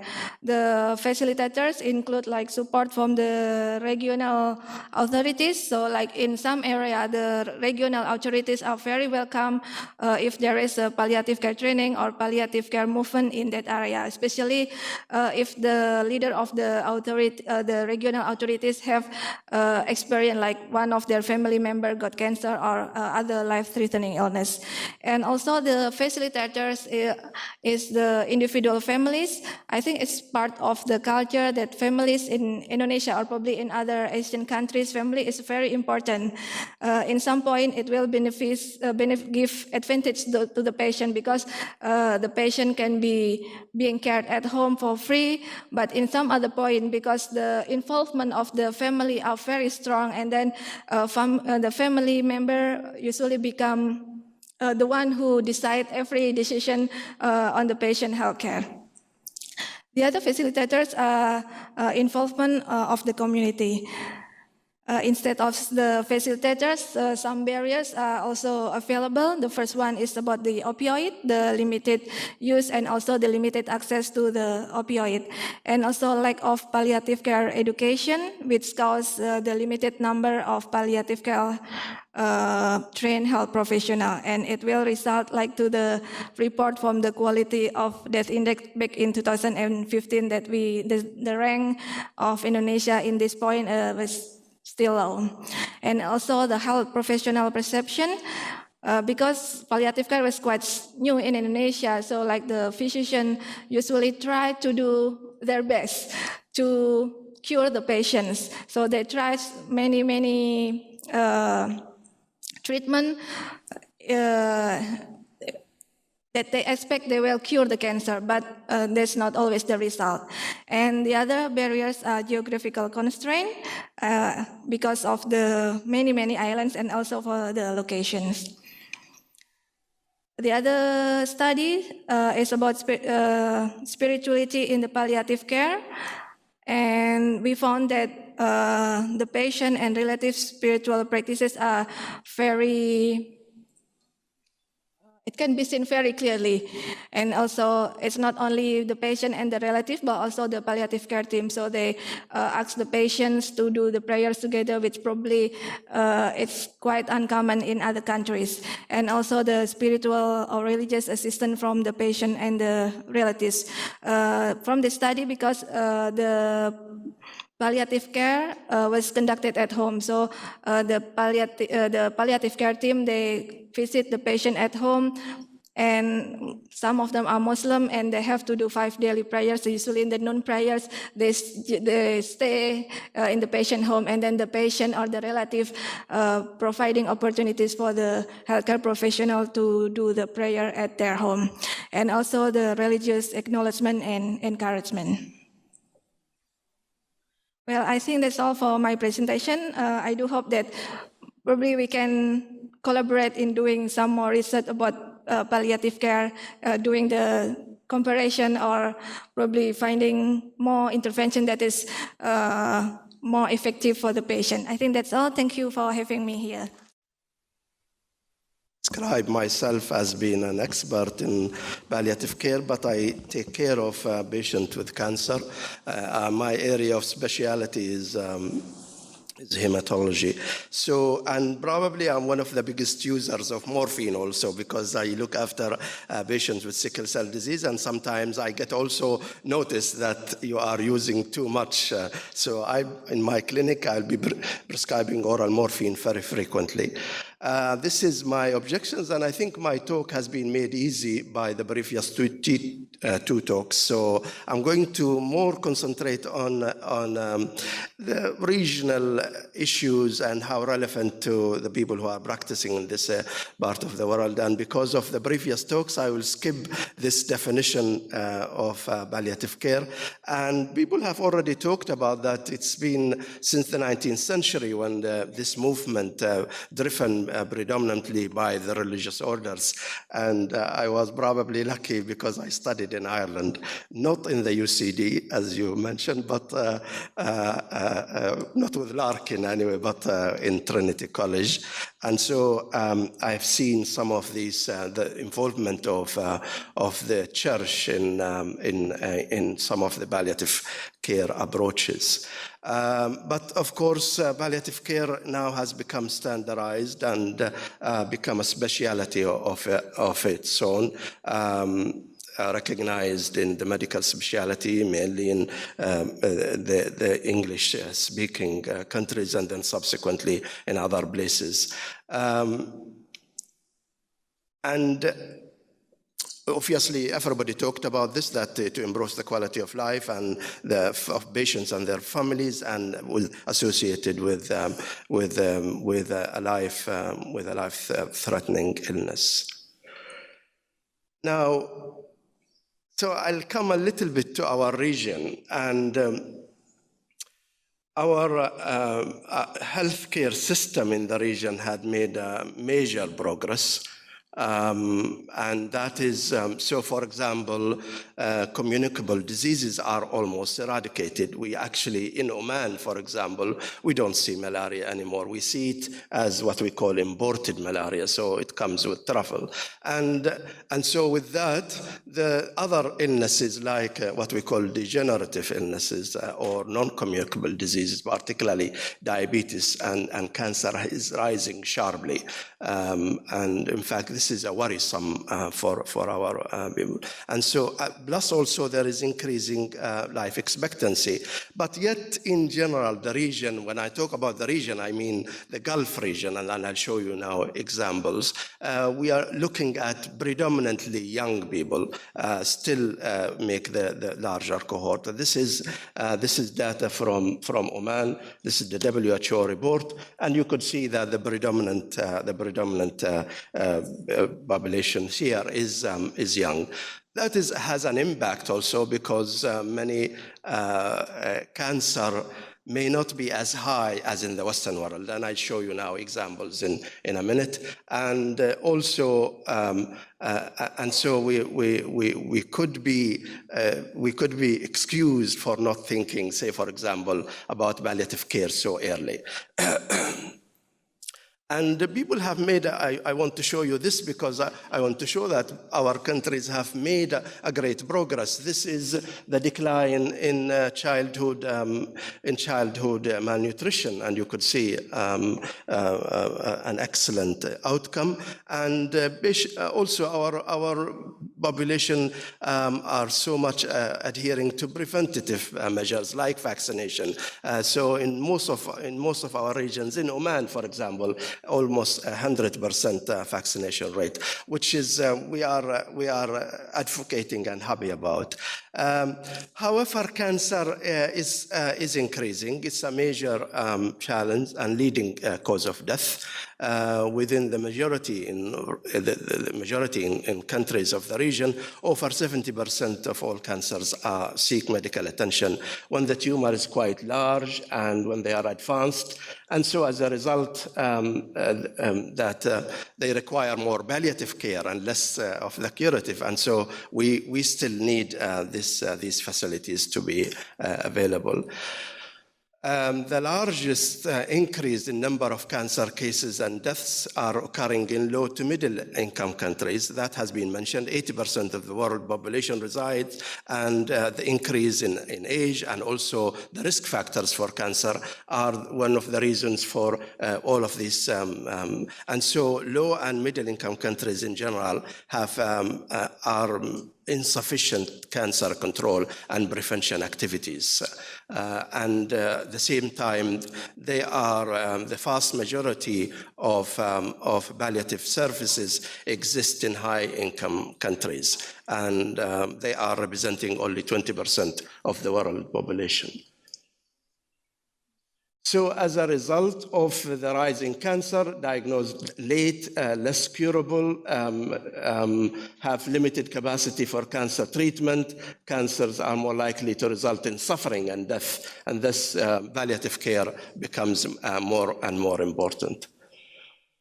This is just a slide showing that cancer is rising and in developing countries. So if you look at 2000, almost equal, but you could see by 2020 there is almost doubling of cancer cases in the developing countries, and by 2050 even almost tripling the numbers.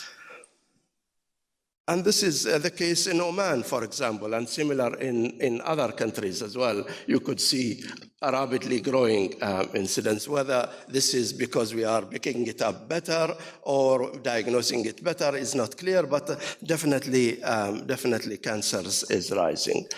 Still, they are not, so we see about nearly 2,000 cases per year in Oman in a population of about 4 million.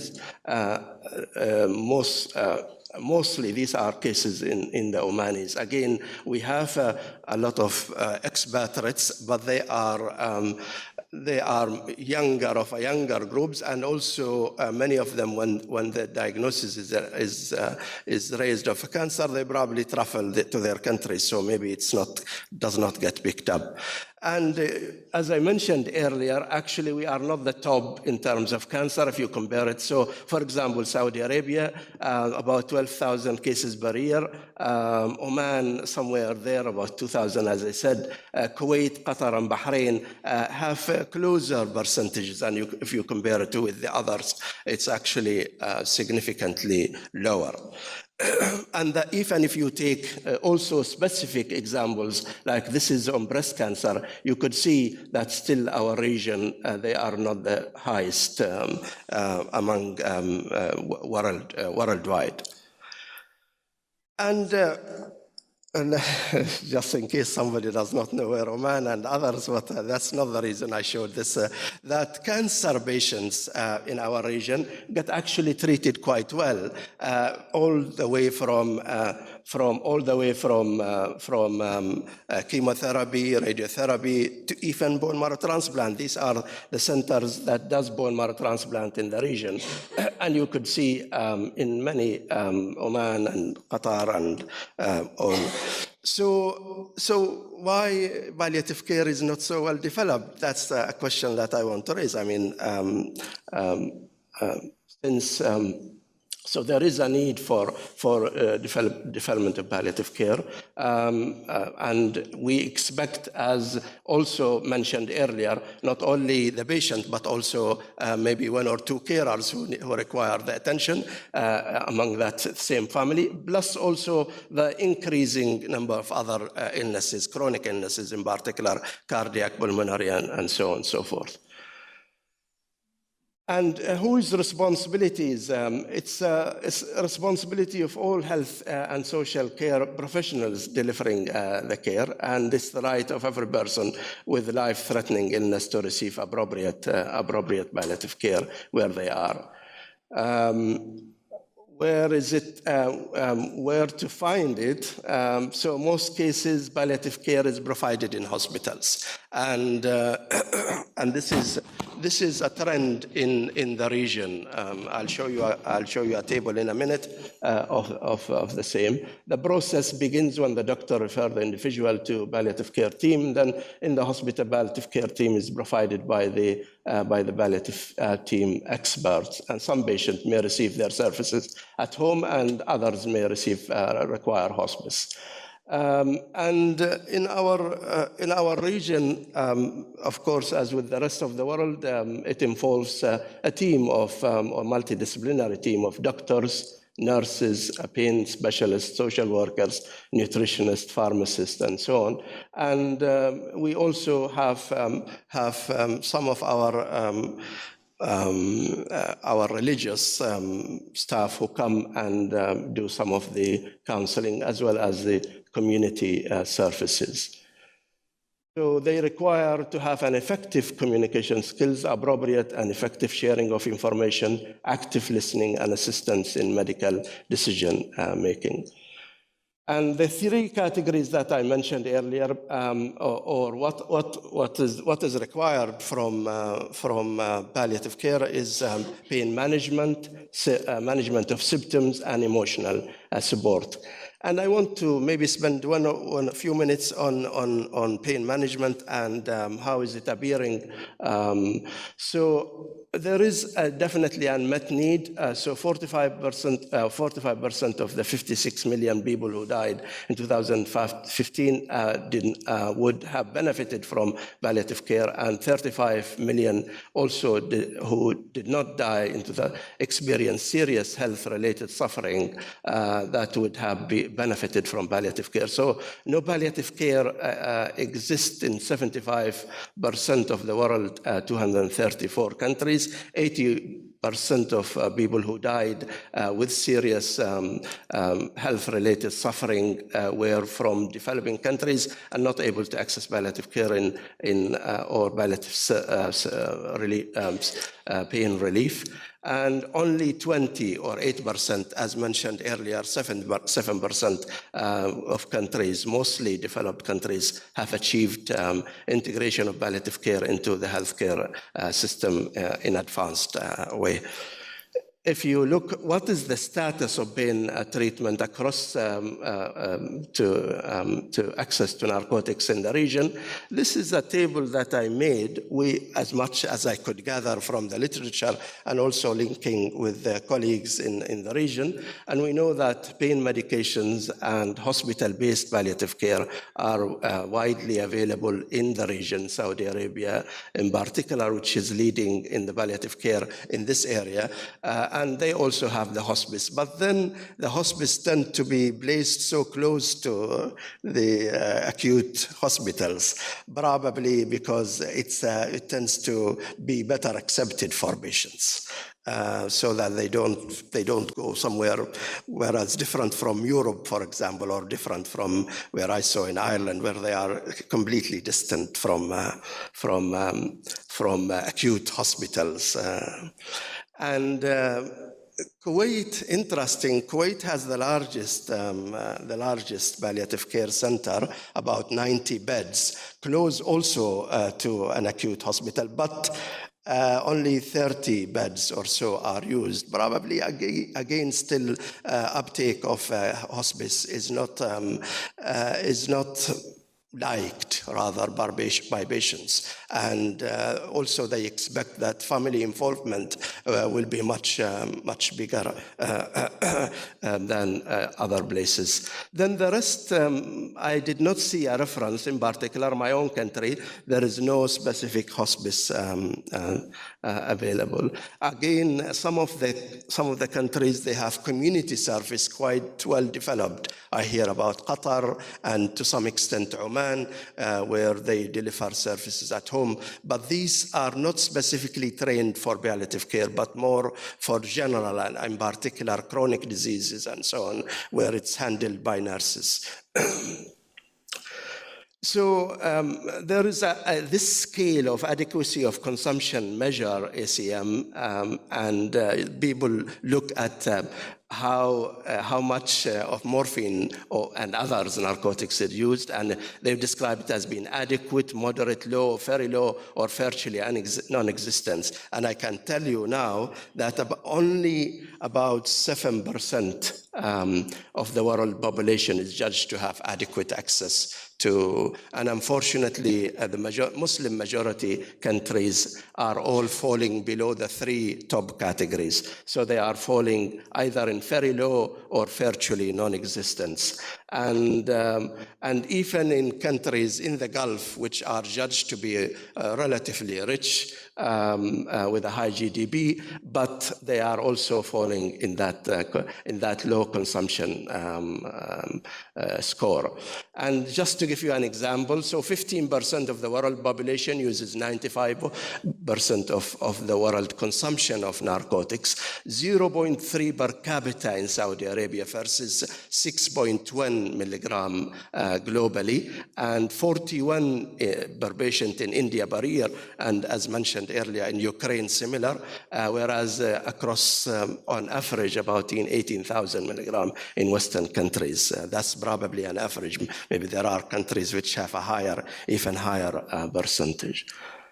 So we are still behind, and there are some reasons I'll tell you in a minute. So in Oman, for example, it took us a while to get morphine to come into the country. So up to 89, only my university hospital was allowed to prescribe morphine and give it to patients, and even the Ministry of Health was refusing to use until and now still we have there is a coordination between the Ministry of Health as well as the WHO in terms of the control of prescribing for inpatients and outpatients. What are the challenges? First of all, language, cultural, and beliefs directly affecting the concepts of health, illness, wellness, definition, and what is good, dignifying death means. Lack of training and structured programs for palliative care that are equip the providers with the needed information. Under-assessment of symptoms, lack of advanced pain management options and knowledge. These are some of the challenges. The reason for that is that there is so much heterogeneity within the care providers and also within the patient groups. Multi-ethnic health care providers. Retention of trained staff is rather difficult. Most of the working force is on fixed contracts, and of course they move. And there are, that is clear in Qatar, Emirates, and to a lesser extent in other countries. Also the barriers for opioids, so excessive strict national drug laws, poorly developed healthcare systems, lack of knowledge at all levels in healthcare providers, fear of addiction and fear of diversion, cultural attitude, and I'll show you some what I mean by that in a minute, fear of criminal prosecution, and the regulatory process for prescribing and dispensing are some of the obstacles. Mentioned this. So regional peculiarities or that families may not wish that their dying relative is to be fully informed. And we discussed this and we talked about this earlier. So when Muslims are sick, friends and relatives tend to visit, and they visit in large numbers, I can tell you. And so they can actually even impede delivery of service to or delivery of care to some of these patients. And there is near the end of the patient, the family may wish that they want to read some verses from the Quran or recite the Shahada, and that has been talked about earlier also. So people don't want necessarily that the patient is comatose, or maybe at least can comprehend and recite or Shahada. If you look at the Muslims are increasing in number globally.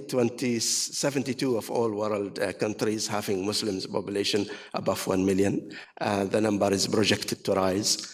And so Muslims may perceive suffering as a measure of atoning for one's sins. So there is a tendency that, okay, should I get enough medication for pain? So so that may contribute to the low opioids usage in Muslim majority countries. There is another that's been talked about earlier, is also if you are, you have to, most of the time, you have to ask permission to touch to hands. And you mentioned this in your talk. And obviously, when I came back from my Irish experience, I had to adjust, at least in my mind, to the culture of Oman. I spent 13 years in Ireland, so I already got acquainted to the practices in the Irish setting. Also, that timing of death, inshallah, including the death is predetermined by Allah. So that is also, again, so when we are counseling patients, we have to be careful what to tell them. It has to be in line with this thinking. Caring of dying from Muslim society seen to be duties of relatives, which patient, when they enter the hospice, it seems to be shirking of that responsibility, and that's been talked about by my colleague from Indonesia. The prayers have to be, you have to find time for prayers, accommodation of patients' ability to perform salah, also whether they are fit enough to perform fasting and Hajj. These are depending on their abilities. And you may wish to find prayer time to accommodate and assist them. What are the barriers in delivery? We have talked about some of these. Educational activities is one of the barriers, and healthcare education is essential. At the moment, there is one fellowship program at King Faisal in Riyadh, and similar educational programs for nurses. There may be international web-based educational materials and courses that are freely available, mostly in English and not specifically tailored to the region. And mentorship and twinning programs have also been, I have seen them and people have talked about them. So these are opportunities where they could link with centers outside the region. Free online, like e-cancer, palliative care, and so on. There are so many. There is collaborative between the Australian, the Indian, and so on. There are a number of these educational activities available. This is a course for nurses in Saudi Arabia entitled What Every Nurse Should Know About Palliative Care. And it seeks to cover the basic of palliative care, address distinctive issue relating to Islams and Muslims, reflective of the strong and extended family structure. I thought most Muslims prefer to care for their sick. Okay? Yeah. Okay, I thought that. Now, I want to conclude that The population in the region is increasing in age. There is significant rise in cancer. Although cancer therapy is well developed in the region, but further work is needed in palliative care in order to achieve the desired milestones. More progress is needed in training and education, and training should be tailored to the special need of the society in this region. Thank you very much. Thank you very much. I'm Milora Finlay from the UK. I wanted to ask you about Indonesia. And with the enormous disasters that you've had in the last year with the tsunami and so on, I wondered how much palliative care had been firstly involved in helping the country cope with the tragedy, and also whether that, as a result, has made it more difficult for you to develop palliative care type services and keep the rate of messaging up. Thank you very much for the questions. Indonesia, I think, Indonesia, it's got like a supermarket of disaster, because every year we experience many kind of disasters such as earthquakes, tsunamis, also flash flood, and for volcanoes, the eruption as well. So in terms of the palliative care, it really affects the development of palliative care, because the government then more focus on emergency preparation and also rehabilitation of the disaster rather than focus of the palliative care. And as far as I know, there is no integration of the disaster of the palliative care into the disaster rehabilitation. So I don't have any evidence showing that one. Thank you. Thank you very much to all three papers. So since this morning, we've been using different kinds of categories: analgesic, opioids, and some talk about the use of morphine. So I would like all three panelists to have raised this question of oversupply of opioids in the United States, the undersupply and availability of that in Oman and in Indonesia. So how should we be thinking about these issues? Because I'm not entirely clear what kind of guidelines you have for us in thinking about these matters. Do we really need more? I mean, you gave that tragic situation of someone in Ukraine having a severe brain cancer, only surviving on 50 milligrams a year, right? Was that a year? And yet there's a need for this person to be palliated. So I don't think I have a question. I'm just looking for some kind of clarification. Are we using different kinds of terms? What are we meaning by these various categories? You're the physicians, and I'm hoping that you will shed some light on that. One part that I think is important to talk about is the sort of so-called opioid crisis in the United States, which I think can be better? Good. Perhaps overinterpreted or make people in other countries fearful that they will develop such a problem. The biggest issue in the United States that I think led to a lot of the current opioid crisis is the use of these drugs not for people who were dying, but for people who had chronic conditions like arthritis. And they are not really good drugs for those kinds of conditions. If someone has back pain, there are other things that can be done for them other than using opioids. And it's people who are using those drugs in those situations who have the greatest risk of becoming addicted to those drugs. So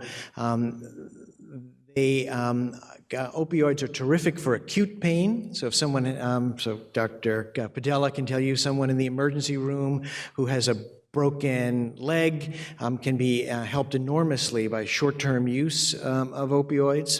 And then someone who is dying of cancer and has metastases in their bones, these are the best drugs we have available for them. And those drugs need to be used and can be used judiciously but appropriately for those conditions. But we shouldn't think that they are the right drug for all pain conditions everywhere. And that's been at least one part of the problem in the United States. In our experience, because Indonesia is under supply, as you mentioned, I think it is caused by several factors. The first one is like the availability, and the second one, I think it's about the perception by both the healthcare professional and also the general community, because there is opioid phobia. For example, I have told you in the presentation that not only the community have scared if the family member using opioid, they will get addiction. So I think the most important thing is like to have or to do more education about the use of opioid in terms of palliative care context, the benefit, also the side effect. I think that's the most important thing in my opinion. Thank you. I think there are many reasons for. Let me give you examples.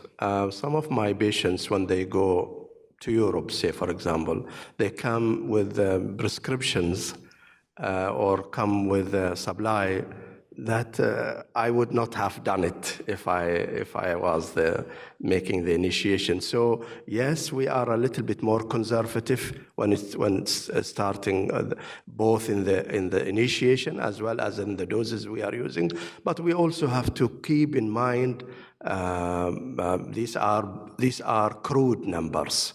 And do we really know? Does it reflect the prevalence of cancers versus none? Does it reflect threshold? Does it reflect the age of the population? Does it reflect? So these are all taken. Our patients have access. Actually, all the health services free in Oman and for the vast majority in countries in the region. And so they can get access. But yes, they cannot get it from their family physician. They cannot get it in the health centers because the doctors are not authorized. The drug is not supplied in that because there is that fear of abuse, misuse, and addictions and so on. But it is accessible in hospital-based medicine, and physicians in the hospital are prescribing it freely when it is needed. So I think there is maybe we are underusing, but I think there are more than one component that we need to consider when we are looking at these numbers. Assalamu alaikum. Thank you very much for this informing presentations. I am Amin Abdul Ghani, geriatrician here in Doha.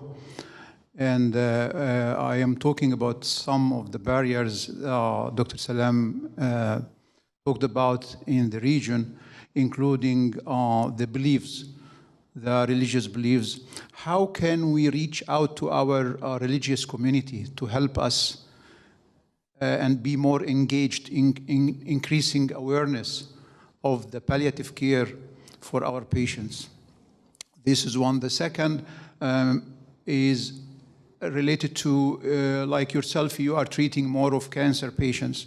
We are having a lot of palliative care needs for non-cancer patients, which also needs some kind of alignment with our efforts. So, in the stage renal failure, in the stage heart failure, in the stage liver disease, our patients with end stage dementia. So all of these patients needs palliative care. Right. I will talk a little bit about Oman because I know it very well, but I think the religious people are not, the concepts are there. I agree with you. The concepts are there, and people think that, having like you've been tested. If you had an illness and you are not well, you've been tested by God. So is that your way of reacting or coping or sabr? So that attitude is there. But we have not seen, and I deal with a lot of, I have not seen the religious people interfering with what we want to do. If we want to give medications or treat appropriately, we have no, they are not, at least in Oman. The other is, I agree with you, also this, what do you do with the chronic illnesses? So in our region, people don't like to go to geriatric centers or home care.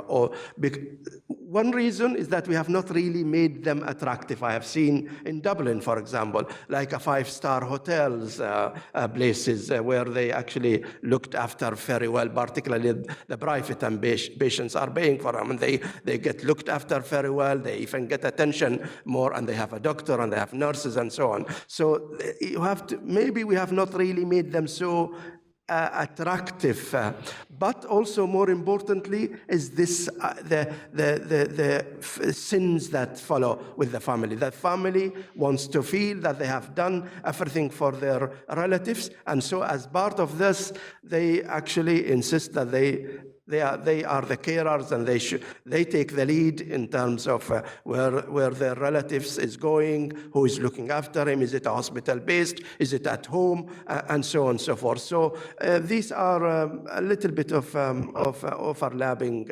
overlapping issues, but I think it will, as the community age and as the society become more complex, and also the family is smaller, that need will arise, and it may get improved or looked after, at least by, for example, geriatrics is not developed in Oman at all yet.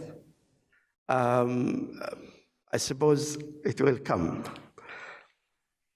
I don't know whether this will help or not in a Muslim context, but a similar issue can come up among some Christians who will think that they need to suffer in order to atone for sins or as a test.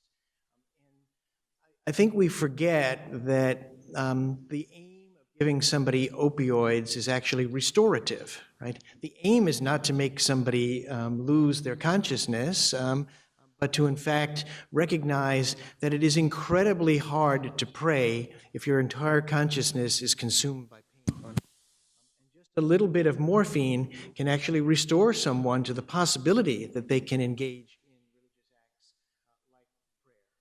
And that the sedating effects of opioids typically last only a short time, and as someone gets used to being on it, if they need it for a chronic lethal condition,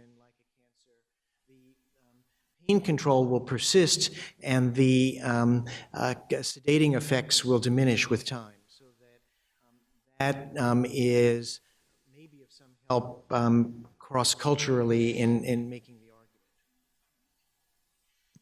If I may just interject here and ask Dr. Abdul Ghani a question, because your question was about reaching out to the religious community. So in your practice, do you see some sort of barriers, like religious barriers, that are standing in the way, for example, towards greater awareness or greater, popularity?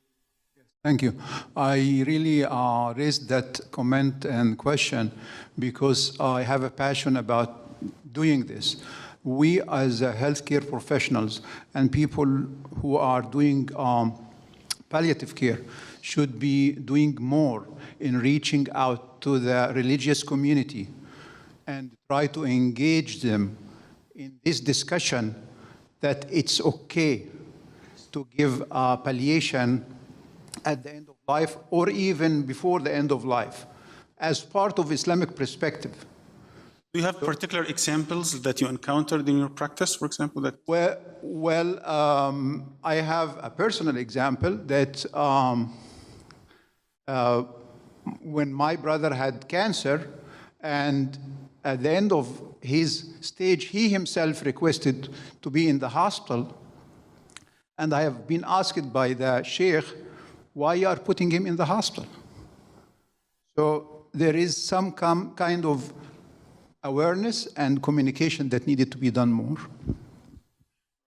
Thank you. I am also a physician, and I did geriatrics and internal medicine, and in that did palliative care, and did a lot of educational programs, both for physicians and for clergy.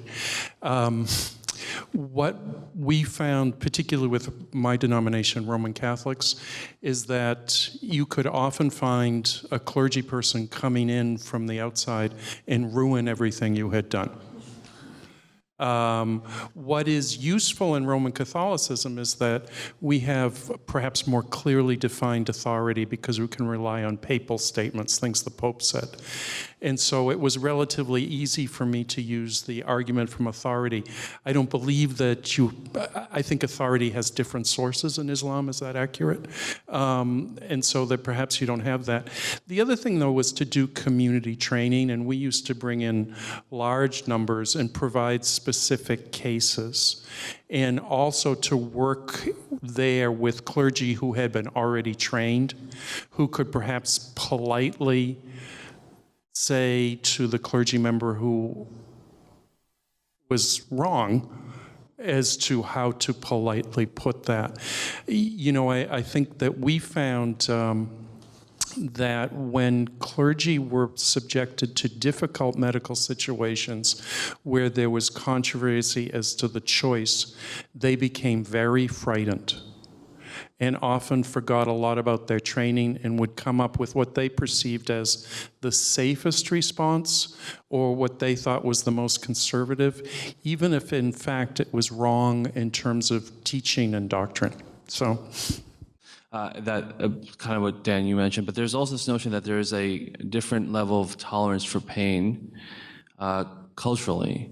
You know, I practiced medicine for part of the time in Turkey, and they have opiates, but for example, in obstetrics, women don't get epidurals, right? Usually, and other things as this. So there is some notion that the pain tolerance of individuals has an environmental factor as well. Not that I'm saying people don't have pain. It's just that your response to that, it has to be culturally appropriate as well. And one of the pieces that wasn't missing is an economics of pain opioids, right? How pharmaceutical companies are charging for them, creating them. And in some Muslim countries, there aren't pharmaceutical companies that are willing to lower the cost ranges for these things, so they become further restricted. So it's a policy question as well as an ethical question, and there's a cultural translation. But that cultural translation now relates to what you're saying, and I'm a bit, so I become wary of the way in which medical care becomes globalized and the way that the ethical challenges then seem to be also translated and not as indigenously based. So one of the things, that's my question for both of you now, because I didn't hear it as well in your presentations about Oman and Indonesia. One of the things that we face, and Miles, you're referring to this, is that there was a study of people done by Balboni, right, that clergy from communities who were involved in decision-making around palliative care would oftentimes lead to increased hospital stays and more interventions that would be deemed futile by professionals than clergy in the hospital who actually really mean chaplains, or even physicians who would take that role of ministering from a religious perspective. Both of you mentioned this notion around Muslim physicians thinking about religious teachings and how they frame, which is the panel that I'm going to speak on, palliative care. Do you believe that a chaplaincy model is one that would be culturally appropriate within your contexts, or would it be as a quasi-religious scholar in the hospital, right? Yeah, exactly. So what is a chaplain, right? That's my point. So this notion that we have these individuals as challenging.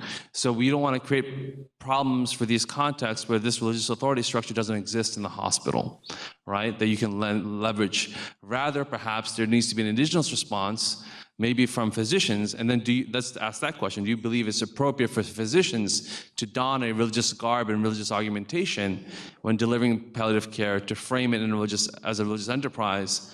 Or are there boundaries that physicians shouldn't take in doing that? They speak to the medical and not to the religious. I am not sure that I followed, but your question. But I know in Oman, for example, we have people just specifically coming from, we call it Ministry of Awqaf, and they come and they meet with individuals who are diagnosed with cancer for support. And they open their eyes to areas, as I said earlier, maybe the coping, the emotional support, but also writing their will and alerting them if they have any debts or all these, so that they have all this in process and preparing them in their mind. And what is the value of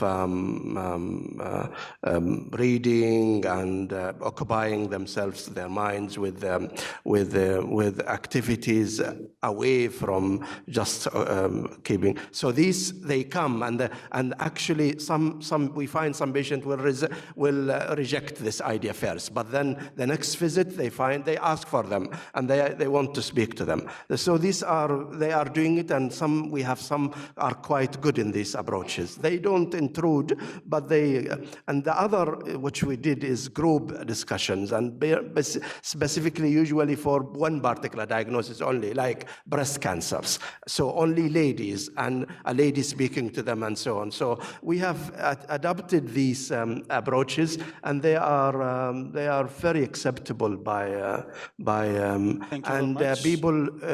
people then find that they are useful for their to help them how to cope and then prepare them for what is coming. And that is, I think, this. I don't know that I replied to these are. So I did not find that the people are opposed to. Thank you. Just to comment about the local situation. My experience after 20 years in the Gulf in different countries is it's not a medical problem nor a religious problem, but a social issue for religious involvement in hospitals on a couple of different levels. One is that the hospital policies are oriented towards family visiting. And so clergy who are not family, that's a difficulty. And it's even more interesting and difficult for those who are living here who don't have family. And in many of these countries, there are more foreigners than citizens. And they don't have their families, and how do they get access to this kind of support? That's a local issue which could develop some consideration. Quick question here, this is the last one. To comment on the local situation here. So, and actually our healthcare system, we have two only religious advisor, or we only can call them mutawwa. Actually, they only come to read ruqya for the patients, and they cover around 14 hospitals. So they are not always available when we call them. So what we used to do is we call people from the community. But we face, I'm a clinical nurse specialist in palliative care. What we face is when we bring someone from the community, and of course we have to sit with them outside before they come to see the patient. The people here they know each other. So we have to bring them in, and then we tell them this has to be confidential. People are from certain families, you shouldn't talk about them or disclose the diagnosis. Then we have to tell them also what they are going to expect to see. Patient at end of life, they really, as you say, the situation will be frightening really for some people from outside who haven't seen people dying before. So what they actually do, they go back. And then we have to call someone from the doctors or nurses who are from the same religion to provide that support.